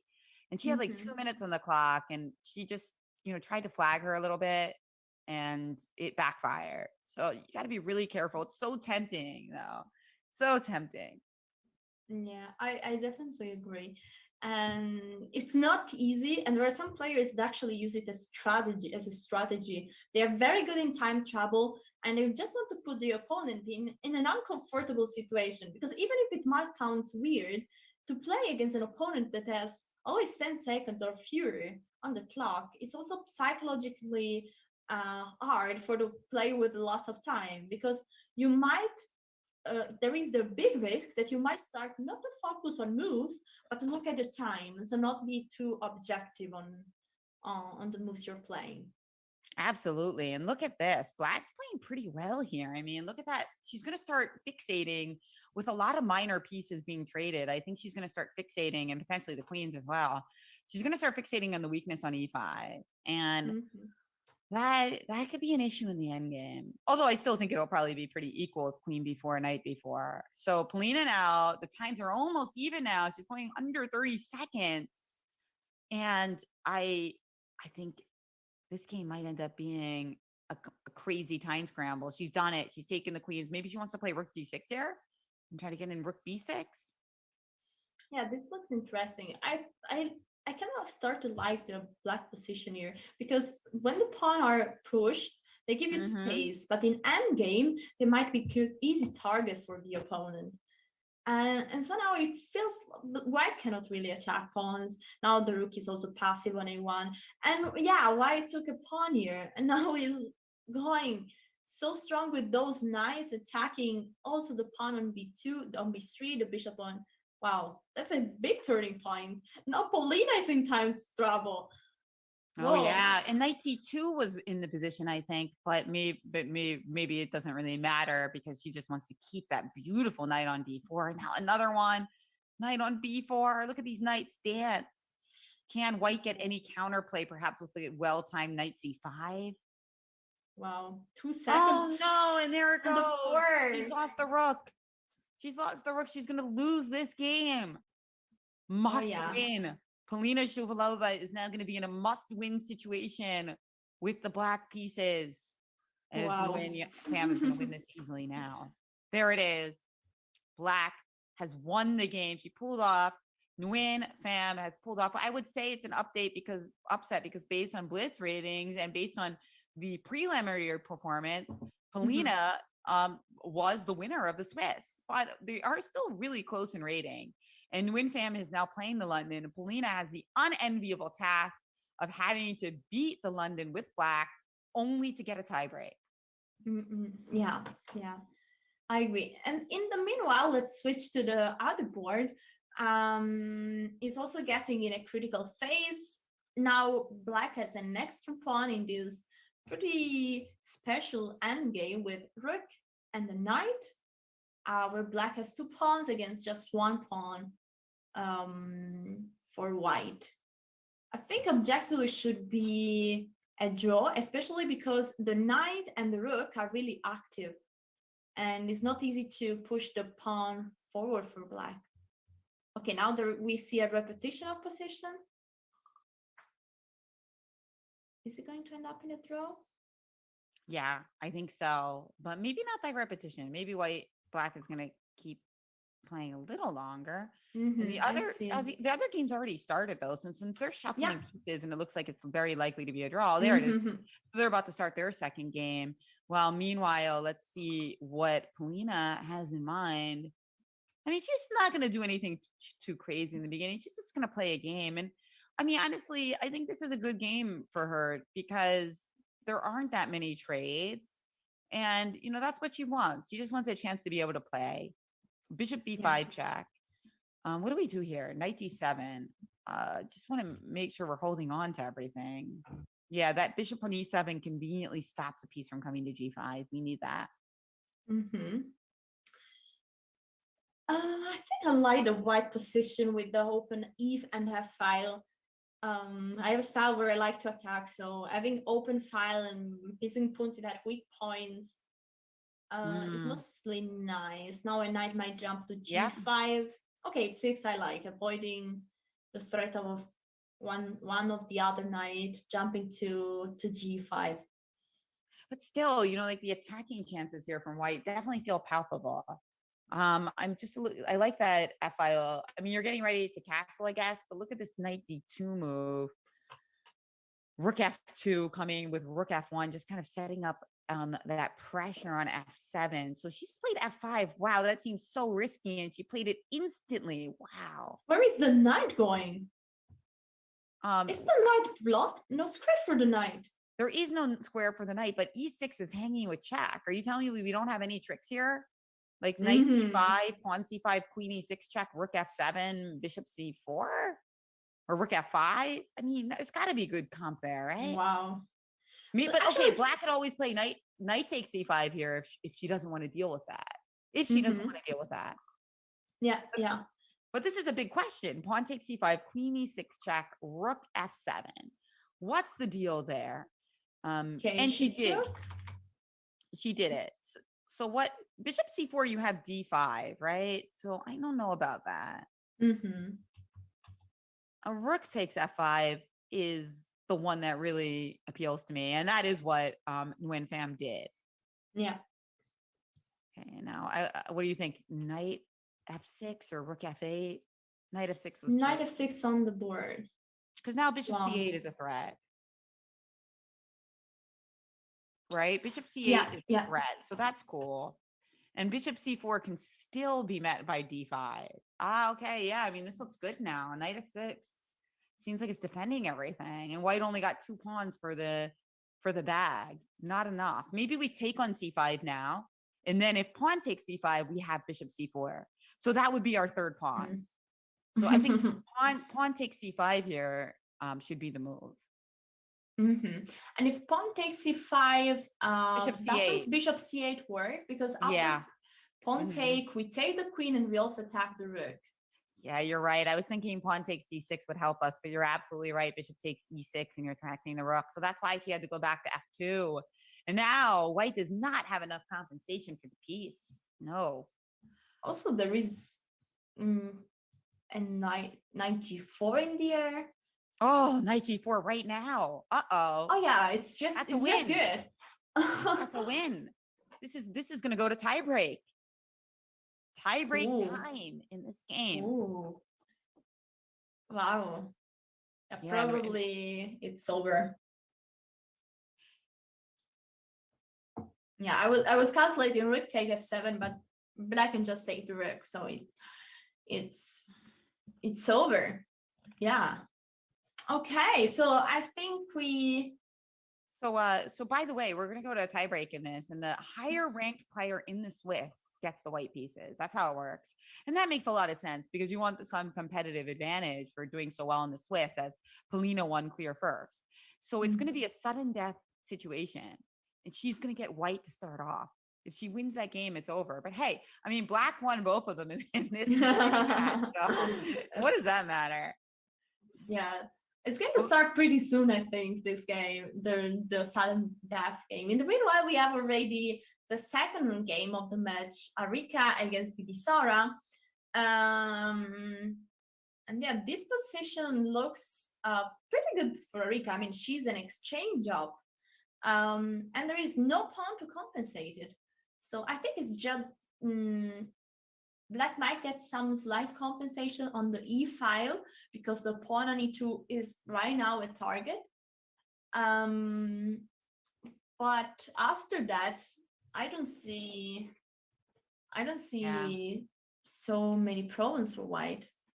I hear you. Yeah, this looks like very nice for Harika indeed. Queen d2, queen e2, rook f2 all on the board. So she gave up that pawn, but it's still not enough for black because white's got a beautiful structure and a beautiful bishop on g2 as well. I think that definitely black is in trouble here. And even her king on an h6, not the best spot. Right now we're threatening g4 and f5 type stuff. So yeah, Harika could easily win this game and qualify. And I think they're waiting till the end of this game to play their tiebreak, but we will confirm that. And again, Polina will be white in a sudden death situation to get into the finals. Actually, if we consider the previous result, by being the first game ended up in a draw, this is like a sudden death as well. Because who wins gets to just advance. And if it ends up in a draw, they need to go on. And then I'm not sure who got more tiebreak points in the Swiss between these two, but we'll come to that bridge when we get there because right now it doesn't look like Bibi's getting any tiebreak, to be honest. I mean, Harika's got over 3 minutes on the clock and she's got a very pretty exchange. I just don't see this because now also the files come to the fore. That's the thing. She gave up the e pawn, and when you look at this position now, you almost feel like it's intentional. Because look at how she's showing the power of the long range pieces of the tanks, as one player famously called them, the major pieces we often called them. And they look pretty major right now because she is just dominating that e-file. Yeah, I agree. King f8 a nice move just to close all the access square in the e6. Okay, now there are some pawns on the pawn on a7 is hanging, but when I always that the pawn far away are always tricky pawn to take because now suddenly the queen is out of the game. But yeah, if the queen can get so fast back into the game, then I think it's wise to just take a pawn. And why now could also think about starting to push a4, b4, of course, at the right point because the queen is looking at the f4 square, then creating a pass pawn there. Yeah, or just going back and having an extra pawn in the same position where she's dominant on the e-file. And that's what she's doing. She's played b4. She looks like she's going to win this game and qualify for the finals and rest up while she waits to see who she plays. b5, look at that. Now we get the c6 square too. And then we're gunning for you on e8. And then b6 is hanging. No, this is done. This is done. White is winning. White could even play probably bishop c6 here. And then if knight c6, pawn c6, queen c6, we have queen e7 check. And we win your f pawn.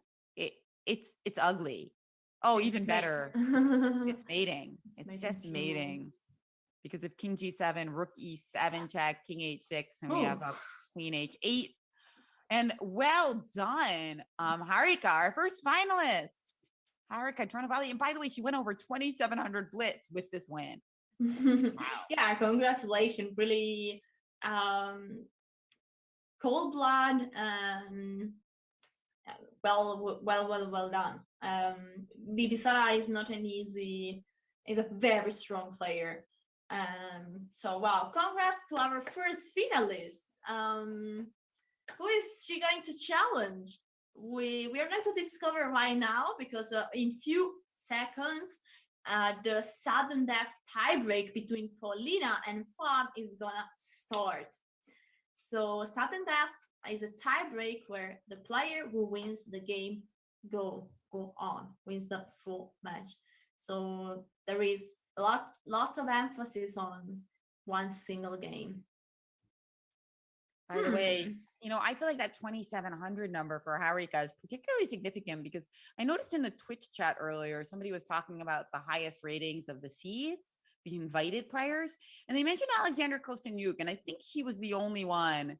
Of course, they could be playing as we speak, right? But I think Alexander Kosteniuk was the only one with that rating over 2,700.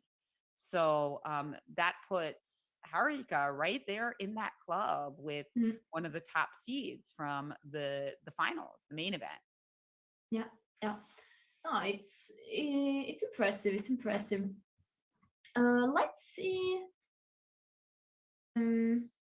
Okay, the time control is always 5+1, even for the sudden death. I think the game should start sooner or later.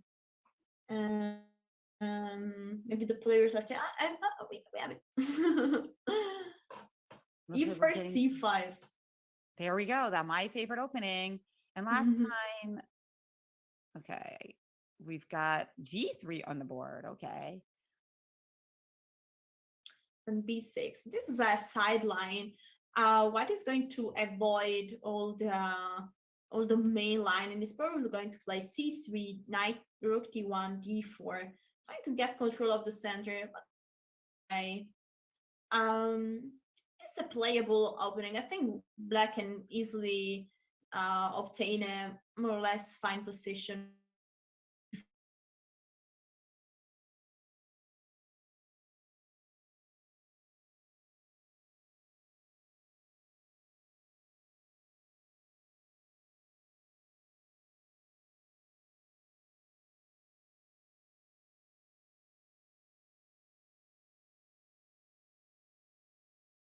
On this strong point on E5. You can try to stick a bishop on F4, knight on D2, rook on E1. Kind of King's Indian attack style. Yeah. But look at bishop A6, looking at the pawn on D3. Can she put some pressure on it?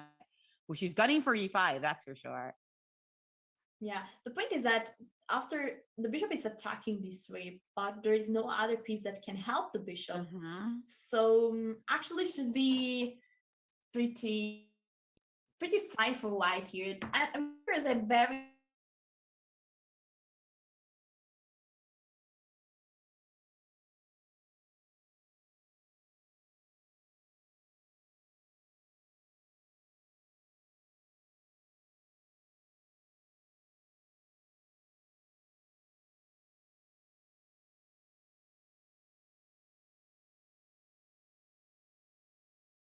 beautiful masterpiece with this attack in this kind of structure. Oh, and now what just happened? B5 was played, and then after takes on B5, bishop B5. Okay, that's interesting. But now white has the option of taking that bishop on B5, and the knight on A3 wasn't participating that actively. So I'm not so sure that's going to end in black's favor at all. Meanwhile, we're going to get a little bit of a hand on our attack as we get that key tempo, maybe to play queen G4. I'm not that thrilled about playing D4. I attack your rook on B5, but I don't really see the point otherwise. Now, to remind everyone, this is a sudden death. So if white wins this game, she qualifies to the finals to play Harika. And I was thinking queen G4, knight G4 here. One thing that's a little scary is that there's sometimes some tactics here with bishop D5 and E6. You know, because the queen is intact on C7.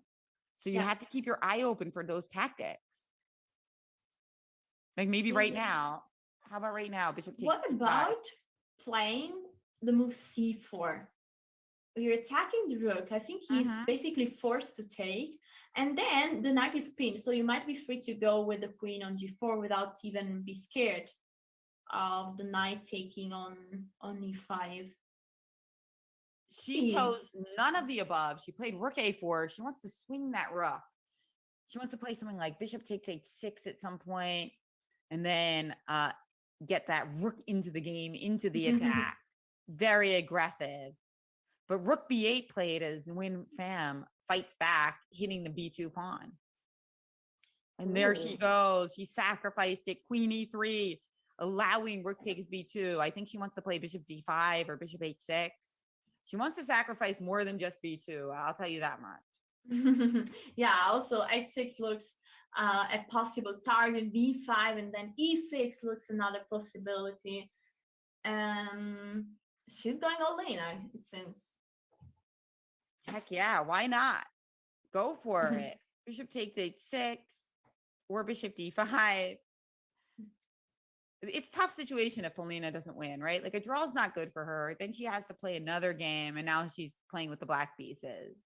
Yeah. Also, at one point, it starts to be those players played lots of games in the last 4 hours, so it's starting to be exhausting and all at a very high level. Okay, queen to e4, attacking the knight. Rook b6 quickly played, knight g4, bringing in the cavalry. Gotta love it. Bishop f8, nice defensive move. That's really important. Great played game so far. As you see, they're really rising to the moment. That's kind of what champions do, right? They play their best chess when they're under pressure, and it's winner take all. And both of these women are champions. So I'm not surprised to see the level rise in the key game. Yeah, one move that is unexpected for me was the move d4, because you're giving away the e4 square. Also, the queen gets a bit more space. Also, the bishop gets stronger. It's winning, it's getting some space, but mostly you don't want to give away squares. You prefer to keep the tension, to keep the pawn next to each other in order to control all the squares in front of them. Bishop c1 back in order to protect the pawn on b2. It's not easy to find a move for black now. No, it's a shuffle game. You talked about that earlier, but now, both players have some space. So she's taken on c3 and played knight to e7. Okay. And she's actually ahead on time. This is rare for us. Usually Nguyen Pham is down on time. So I wonder what's going on there. Bit of a change of heart because it's a very complicated position. So it's certainly not the case that she doesn't have stuff to think about. But she decided to speed up. Maybe she thought it would give her a better chance. But look at that. A pawn has fallen. Polina is now up a pawn. And it doesn't seem to me clear. Like the position is so messy. Anything can happen. But I don't see white as having any serious problems for having snatched that pawn, unless you had something like rook b1 to cause us some real issues. Yeah, there is a 9 knights on d5, but if whites really want to question him, the move c4 I like, because can the knight be brave enough to go to c3? There it goes. He's brave. All right, because the knight has not an easy path back home, so it might get trapped there. So that's true. It doesn't have any squares right now except b1. The famous knight b1 square. That would be something. No, I'm liking this for white for sure. Let's see, but it's still really not easy to find a move for both players. Now white is removing also the b1 square.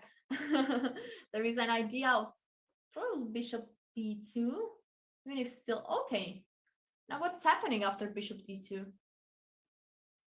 And then what's your idea after bishop d2? You're trying to trap the knight with like rook c1 or something? But with rook on e to c1, I say. And I guess I could play like knight a4 or something. And that's why she put the knight on b6. Maybe bishop a5, I was thinking. Threatening rook a4, cool. Okay, so she's played queen d7. It does, I admit though, it looks a little awkward, this configuration. And white is still up a pawn. So there you go. Oh, there's sometimes stuff like queen h6. That would be a funny tactic, right? Oh, beautiful. Queen h6, and if pawn take, you have knight f6. Yeah, and in the previous position, it works because then after knight takes d7, knight takes d7, a4 was hanging. Now it doesn't work because if I did queen h6, pawn h6, knight f6 check, king moves, knight takes d7, you would still be up a piece, right? Yeah. So it's not really on the menu anymore, but it's kind of a funny little oddity. Now it's on the menu again. Oh, no. It was after knight ac4. The knight is not protecting the queen anymore. So it's suddenly back on the menu. Yeah, but maybe this is even better. Queen e2. I don't know. Anyway, 1 minute left for each player as knight d5 is on the board. Okay. Material is now equal. Polina is no longer up a pawn. What on earth is going on? She's played knight to e3. Okay. Yeah. Oh my, knight e3, queen e3. No, she's played knight c3. Queen's come to f3. So we still got this imbalance here. I don't know. I might have taken the knight as black. I feel like the knight has a lot of opportunities here, although it's pinned for the moment. But if it gets to g4, it creates some hassle for sure. Okay, Yeah, queen's... now black got some counterplay because the pawn on c5 might get some problem to white. Instead, white only opts is basically an attack towards the king. But there's knight c2 here, right? Oh, knight c2 I think was a thing, wasn't it?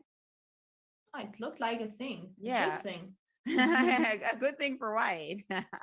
But this still looks like it could be dangerous for black. I mean, there's so limited material. We have knight c2 again. But there's queen e4 check, excuse me. But I think the king just went to g2. So earlier the king was on g1, so maybe it would have worked, but not anymore.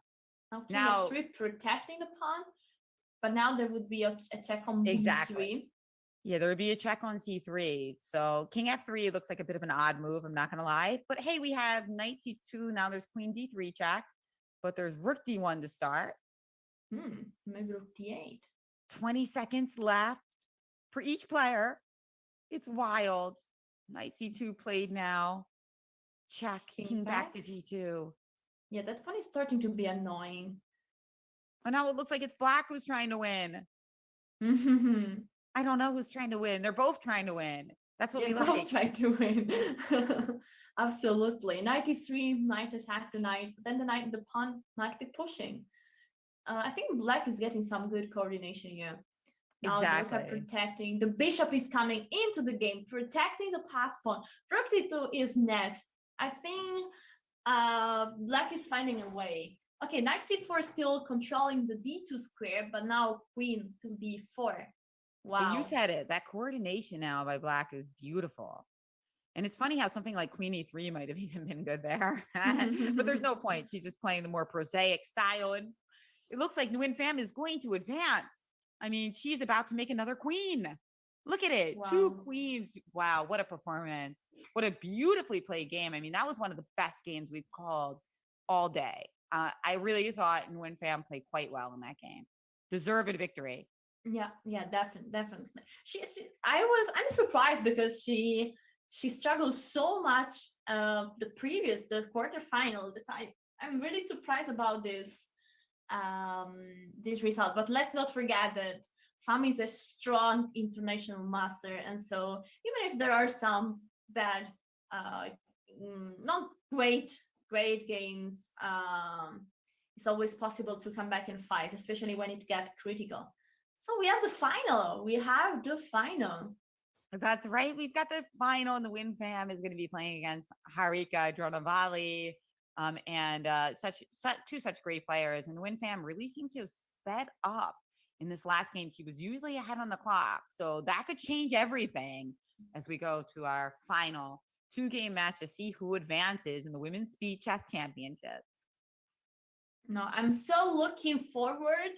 And we are gonna discover in a few minutes who is going to access to the Women's Speed Chess Championship. We are right now in the qualifying section. There are already some players invited, and every qualifier went, we will get one more player, and that's the first one of a series of qualifiers. So I think we'll take a short break, and then we will come back with the players, with the game, and to enjoy this final.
Here we are. We are finally back for the final of this first qualifier for the Women's Speed Chess Championship.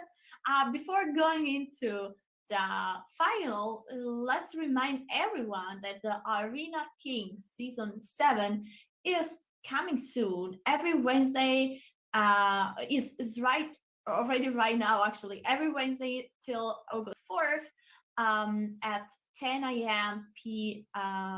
Pacific time at 7 p.m. Central European time. There were over 40,000 in prizes, and so take your chance to play. It's an arena taking 2 hours, so just read. You can find all the news on the chess.com TV news. All right, Alessia, who do you think it's going to be? I don't know. It's hard. I mean, really, Fanny surprised me so much. And I would have said Arika, but after this comeback, I think Arika is still a favorite. Also, if we see the rating, no, she just crossed with us during this tournament to 2,700. So it seems that also according to the rating, she's favorite.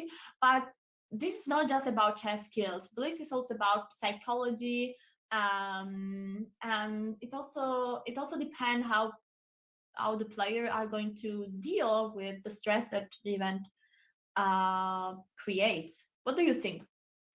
It's a tough one. They both have momentum on their side because Nguyen Pham certainly is feeling happy after those 2 games.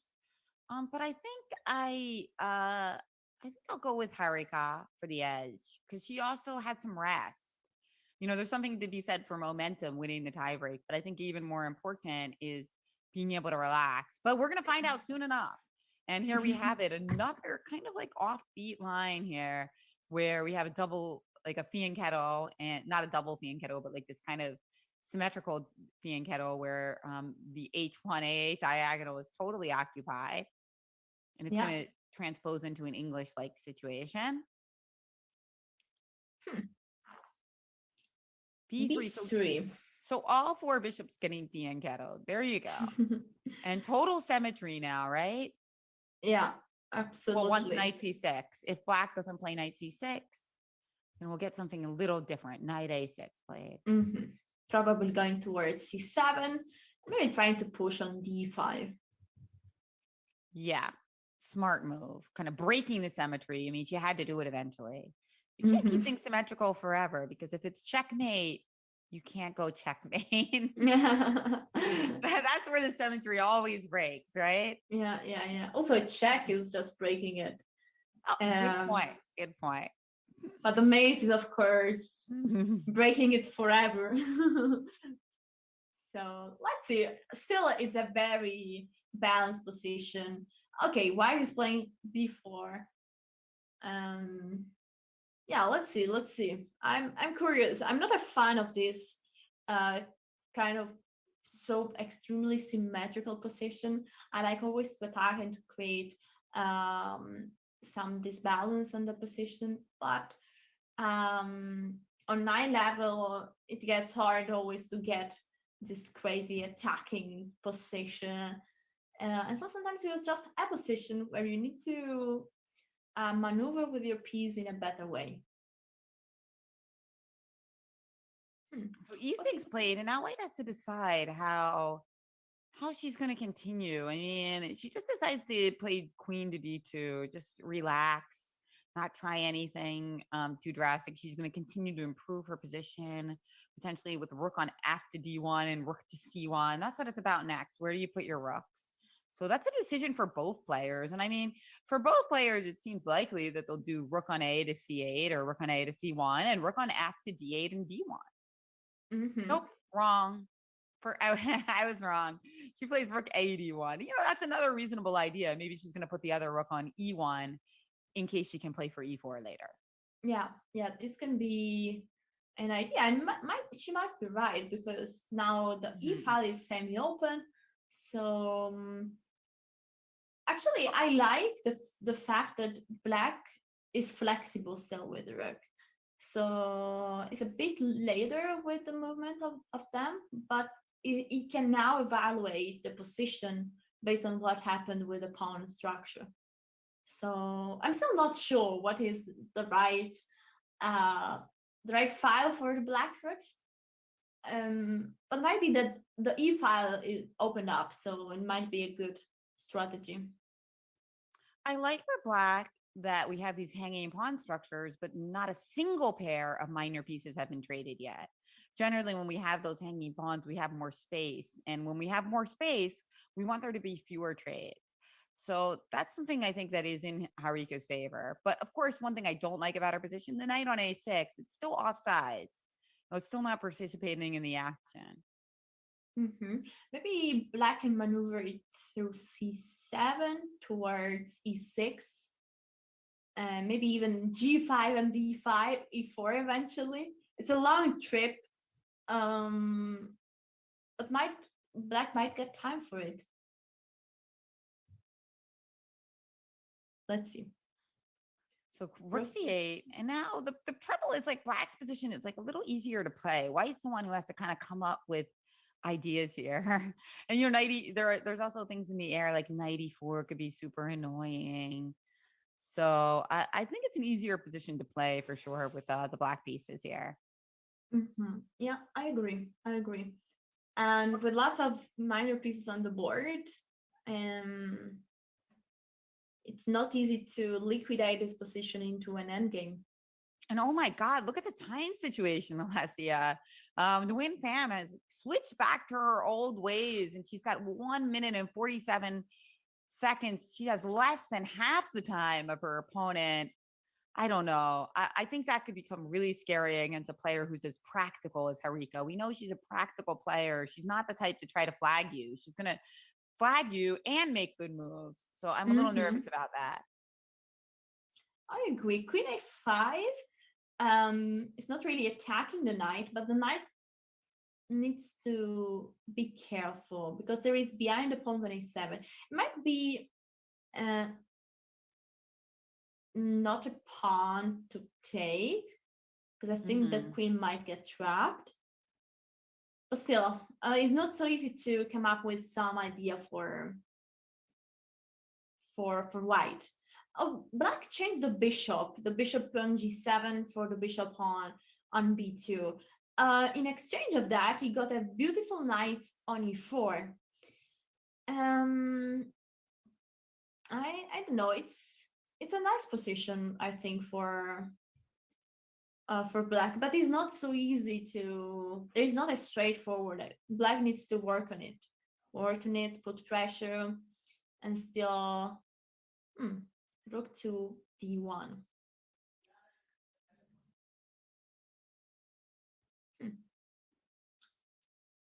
This black gonna do.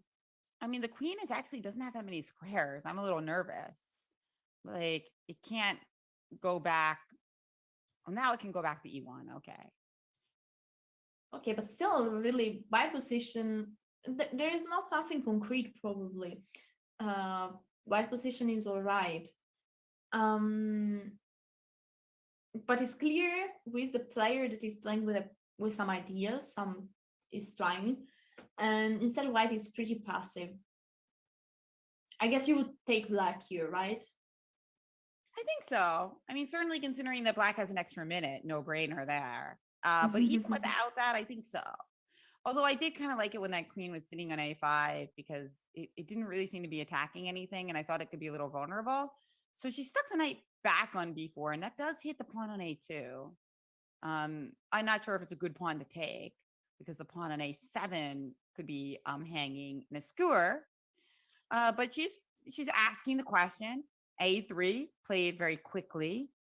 Knight C6 now. Well, maybe not that quickly considering it's a blitz game, but knight D3 now. And I think white's position now, it's a bit more harmonious than it's been for a little while. Yeah, not the B3 pawn might get weak. Maybe black can think about putting the rook on B8, maybe bishop on A8, and start to target that pawn a little bit. You always trying to have a target, create new weaknesses. That's why I like the move knight B4. That was provoking A3. Ooh, G5. She's going for it. Okay, but what's the idea of G5? Well, I guess she's trying to, I don't know, maybe put a rook on.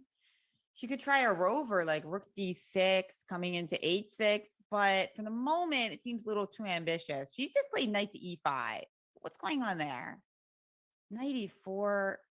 No, knight takes e5 right away was played. Now after queen takes e5, knight e4, massive trades. And will black be left with a lot of weaknesses? Yeah. Tough questions here. Yeah, because white now managed to change a lot of pieces. And once lots of pieces are changed, the black pawn structure is worse than white. There are more pawn island. A7 is weak, C5 is weak. Also, G5 is now weak. It's not easy to attack it right now. Actually, a queen might get to F6. So yeah, very dangerous. That's why she played rook to D8. But now rook C1 played, and she's going to try to play to queen S6 anyway. She's got less time, but the problem is that bishop on B7 is very weak, right? The bishop on B7 is really locked in, and there's weaknesses on C5, E4, G5. Whereas white, meanwhile, is remaneuvering her own bishop to C4, it looks like. It's very dangerous position brewing for black. Wow. Maybe she has to try, gosh, I don't know. That G5 looked to me like a boomerang, just coming back, and now the black position is suddenly weak. I like here bishop C4, yeah. And that's what she did because the C5 pawn was in take, right? So at that point, she needed to protect it. So H6, she's trying to be solid. Now, how does white improve her position? She's played queen C2 with this simple idea of playing rook to D1. That seems pretty smart. Now what? What about bishop E? I don't really want to play that. What about, there's so many good ideas here. But yeah. She's played bishop b5. The rook could go back to c8 to protect in the way it just did, but instead just a6 hits the bishop back. Fair enough. This I like a lot because now rook d1, nice. Now the rook had to protect the pawn on c5, and white managed to get control of the d file. So that's right. Slowly improving it. Okay, rook c7 pretty important in order to avoid rook d7 for white. And now white is trying to change the queens. Probably if black is accepting the change, white position is very dominant. Lots of pawns are still weak, and so white has good chances here. Ooh, what's happening? Rook d6.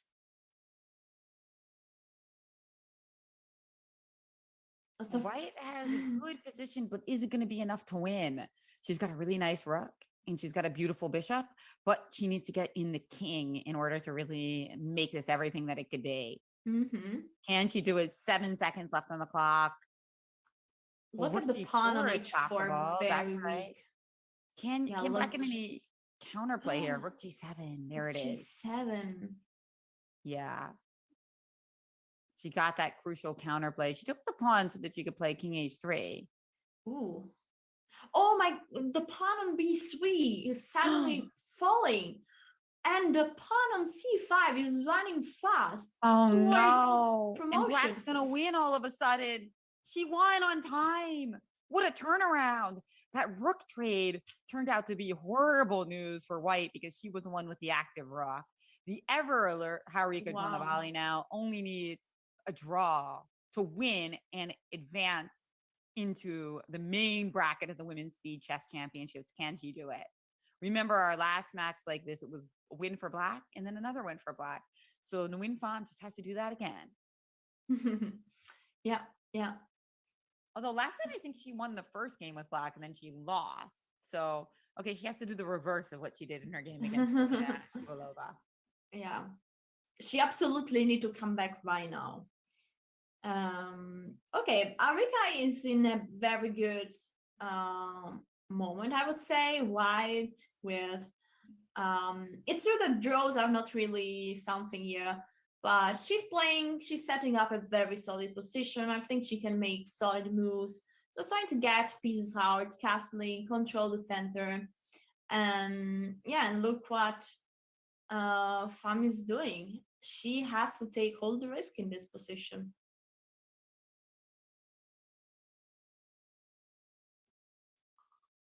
B6 is on the board. Bishop e2, bishop b7. Okay, both players just going on, developing the pieces. The position is actually, again, pretty symmetrical. I think the queen mostly in this kind of position goes to a1, b1, queen a1, just to leave the space free from rooks and not being in the same line of the enemy's rooks. Ooh, Arika is not playing solid. She's just going straight forward. She's going for e4. Changing some pieces and getting a good control of the center. I really like this position for white right now. Yeah, she's also got almost an extra minute on the clock again. Harika playing just very practical chess in that respect. But you're right. Like if knight e4, queen e4, knight f6, we could stick our queen on h4, you know, eventually maneuver our bishop back to d3, and ideas like d5 are in the offing. So it is a comfortable position for white. So instead of taking on e4, she just lets that knight live on e4. Okay, and surprisingly, black is not changing down much field, although black is in as much less pace. Okay, trying to go for some counterplay with c5, but what about d5 here? The rook on e1 is looking at the queen, and d5 looks like a move that could come up. Although there is the bishop in e2 that doesn't have really a strong discovery. Yeah, but I don't think you can go. I mean, first of all, well, look at this though. She's just done it. You think you can take on d5 with the pawn? I don't think so, right? No, pawn takes bishop d5 d3 is here. just very strong. Yeah. Pawn d5 was played, by the way. So she took first. And now if pawn takes d5, you're just saying bishop d3. Yeah. That looks good. There's probably other things as well. So what to do? She has taken though.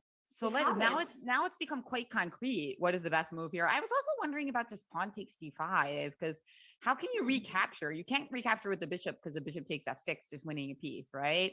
So you'd be forced to capture with the knight, and then I have all sorts of juicy discoveries. Like I can't imagine one of them isn't good, right? Yeah, like bishop c4. Exactly, or bishop a6 is another one. Yeah. That looks very, very dangerous. But bishop c4 in particular, because that would force your queen to a terrible square. But okay, she's played bishop to d3. So she chose the one that your first instinct. Okay, but it gets similar. Yeah. Because now she captured back, and probably again black would be in trouble if you would capture back on d5, because the queen got rid of the rook on e1, but now has to deal with the rook on d1. So no peace for the queen. Yeah, it looks absolutely horrible for black. I mean, this looks like a great game by Harika so far.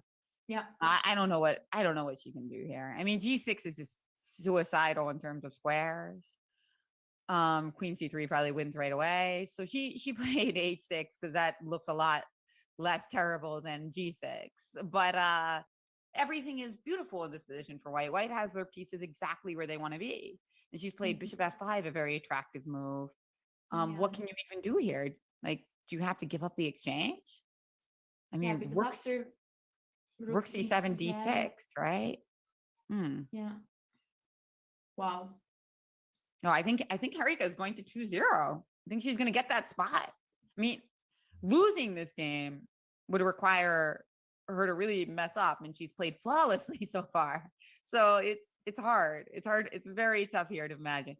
Okay, so she's just taken on d5. What's the deal now? Do we just take on c8? Yes, that's what she did. Right, black is getting some compensation. Now the bishop are looking directly to the king side. The knight might jump to f4. So the queen to g4 as well. So there are some possibility for black, I'd say. That's true. I like your idea of queen g4 and knight f4. That's why I was wondering if there was something even better than taking on c8. Like I was wondering if I could have played like bishop e4 or something, but okay. Understandably, she played this way, just grabbing the material. Yeah. Makes sense, because this position, can you play like knight e5 or something maybe to stop a lot of your ideas? Well, she did something similar. She stuck a bishop on e5. Yeah, I like the idea. Try to change a couple of bishop. Probably reduces the pressure on the king side. So. And now knight b4 played. Ooh, that's a juicy move, because where do we keep our queen so that it protects the knight on f3, so that you can't shatter my structure with bishop takes f3? I guess queen e2 is possible. Queen e2 or queen b2 maybe. Looking Yeah, at b7. But if queen b2, do I want to allow bishop takes f3? That's true. That's true. Yeah. No, we don't want to allow this. So queen e2 is actually pretty needed. And what's up after rook e8? Counterpinning the queen. Yeah, that's a bit annoying. So, and she did play queen b2. So she allowed bishop takes f3. Boy. She's listening to me. Maybe after bishop f3, after bishop f3, can she play bishop d7 here? No, pawn takes f3 she planned. Oh, this looks risky though.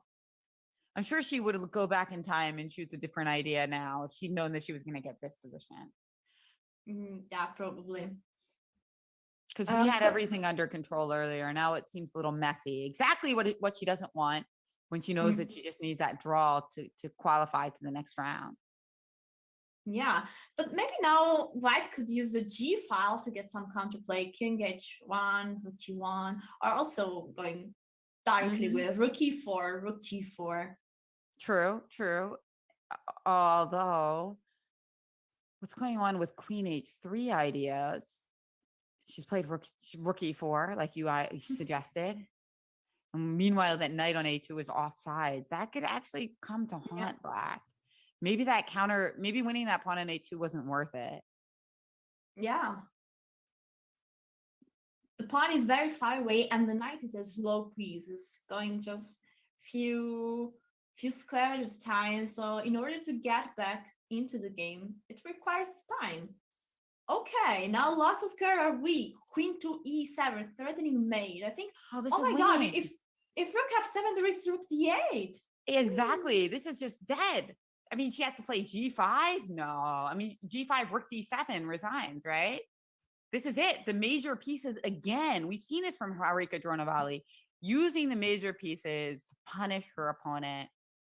Do not give this woman an exchange. No way. She won't take it and coordinate those major pieces. Oh wow, boy, fantastic! What a game! That's okay. Okay, oh, we have a move. No, I think she doesn't see a move. She just play rook f7, rook d8 check on the board. I guess she's planning to play king h7 here, but there's queen takes f7 instead of rook takes queen, and now it's checkmate coming on g7. Harika Dronovalli is our qualifier, and now she's way over 2,700. Wow, 27, a perfect rating. Wow. The first qualifier is from India, is a grandmaster, and Harika Dronovalli. Congratulations. I think we are going to have a quick interview shortly with the winner. So, yeah, I'm pretty exciting. Also, for me, it's an honor to make an interview with her. We are looking forward. Oh, she's a great interview too. I interviewed her a lot at the Karen's Cup a couple years ago. She's so interesting. So I can't wait to hear what she has to say about this exciting format. Yeah. Wow.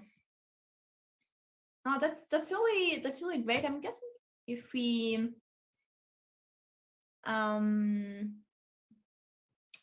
we go back and take Harika and come back with her? I think so. Yeah, we're gonna grab Harika for the interview, and then we'll be right back to wrap up this very, very exciting day of the Women's Speed Chess Champs as presented by Chess.com and FIDE. All right, so see you soon.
And here we are for an interview with the winner. Big congratulations to you, Arika, right now. Thank you so much. Of course, it feels really good. And like, because you have so many qualifiers, you don't know when you will qualify. You have to work hard every day. So it's good to get qualified on the day one. That much I can say. Like, I'm relieved. But now you don't get to play any more of them, Harika. We loved watching you play. What was the most memorable game in your eyes? I mean, I don't care to play more tournaments. I'm okay by just qualifications. I So it's know. okay. I'm not unhappy there. And memorable, I'm not very sure because I didn't see very good quality chess. Let's say in that way. I was just playing a couple of bad moves, couple of good moves, but nothing very memorable. I would say the game with Vantika, where I was clearly lost, but she was playing on seconds. That's somewhere when I got, she just, I think in time trouble, she just gave away her rook, maybe in primo or something. So I think that's the crucial point for my tournament because she played well. I played a dubious line and she played really well, but she took a lot of time. But me blitzing out, I didn't even check like, variations and everything. I'm just like blitzing out, and then suddenly I saw I was in bad position. She played really well, but then I just got lucky in that game. I think that is the turning point in the tournament. So Wow. what I'm cool I'm proud of the way she's playing, like my countrymate. Oh yeah, she played great. We also had a narrow miss by another one of your country mates, Vaishali. But I have to point out that your blitz rating is at its absolute peak right now on chess.com. What do you think of that? You gonna keep going to all the way to 2800? Uh, like basically, I don't play much in this account, so that's why maybe the rating is somewhere there only. I mean, I only play like tournaments and a couple of charity shows in this handle, but I have another handle, a secret one, so I keep playing on that. And I would say it's a very normal part of my routine to play on chess.com and do these puzzles and everything. Nice. Is your secret handle around the same rating, like 2700, or is this like a really nice rating? No, it's around the same. Ah, 20. It goes around 27 to 2800. so this isn't your peak. It goes between No. 27 and 2800. Wow. And we were talking about Alexandra Kostenyuk and how she had gone over 2800 before. What do you think about all of the qualifiers, the people, rather the participants, so the invitational participants? Is there anyone who you think is particularly powerful in the players that have been invited so far? I don't see that way. It's especially online chess. Nothing wants to see about your opponent. You just have to play your best on that day.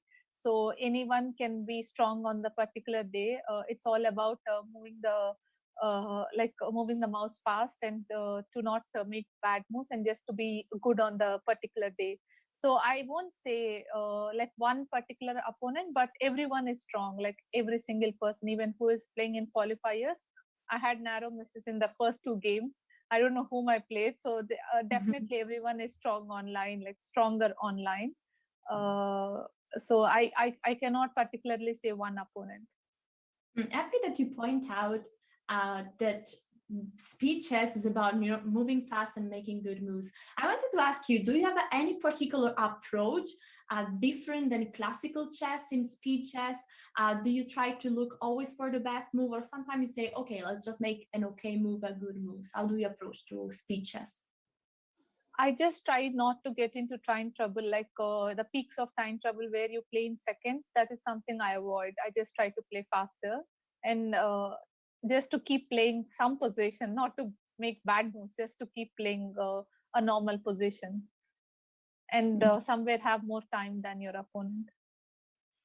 All right, so you always keep a look on time and try to play a good position. Yeah, Right. I won't say I keep an eye on time like during the play. I just try to play faster and like somewhere in the critical moments I just see once in a while. But I can feel it like when you play faster, you know that you will have more time for sure. All right. Do you have any other question, Jennifer? We wish you a really good night. We know that you stayed up late for this competition, so I'm glad you qualified, and you're finally going to be able to get some dinner, right? It's past midnight where you are. Yeah, I mean, I started around 7:30 p.m. in India, and now it's 12. I didn't have my dinner, and definitely it's a relief that I don't need to work from tomorrow and work more and play. You never know in Blitz what will happen. You just have to keep working. And also, it's my parents' anniversary. That was my motivation that to somehow on 30th it's their anniversary. I wanted to enjoy the day, and I just didn't want to play much on that day. So that was my motivation when I got into knockouts. I thought, like, oh, come on, let me just finish this so that I can enjoy my days. Very nice. So we're happy that you qualified today like this. You can have insert is an amazing day, evening, and celebrate. We won't wish happy birthday in advance because doesn't bring luck. But we wish you a great evening, a good dinner, and a good night. Good night. Thank you. I think there is a bit confusion. It's not birthday, but my parents' anniversary. So just to clarify that. Okay. Thank you so much. Thank you. Thanks a lot. No worries. Thank you. And congratulations to Harika. Thank you. Bye-bye. Bye-bye.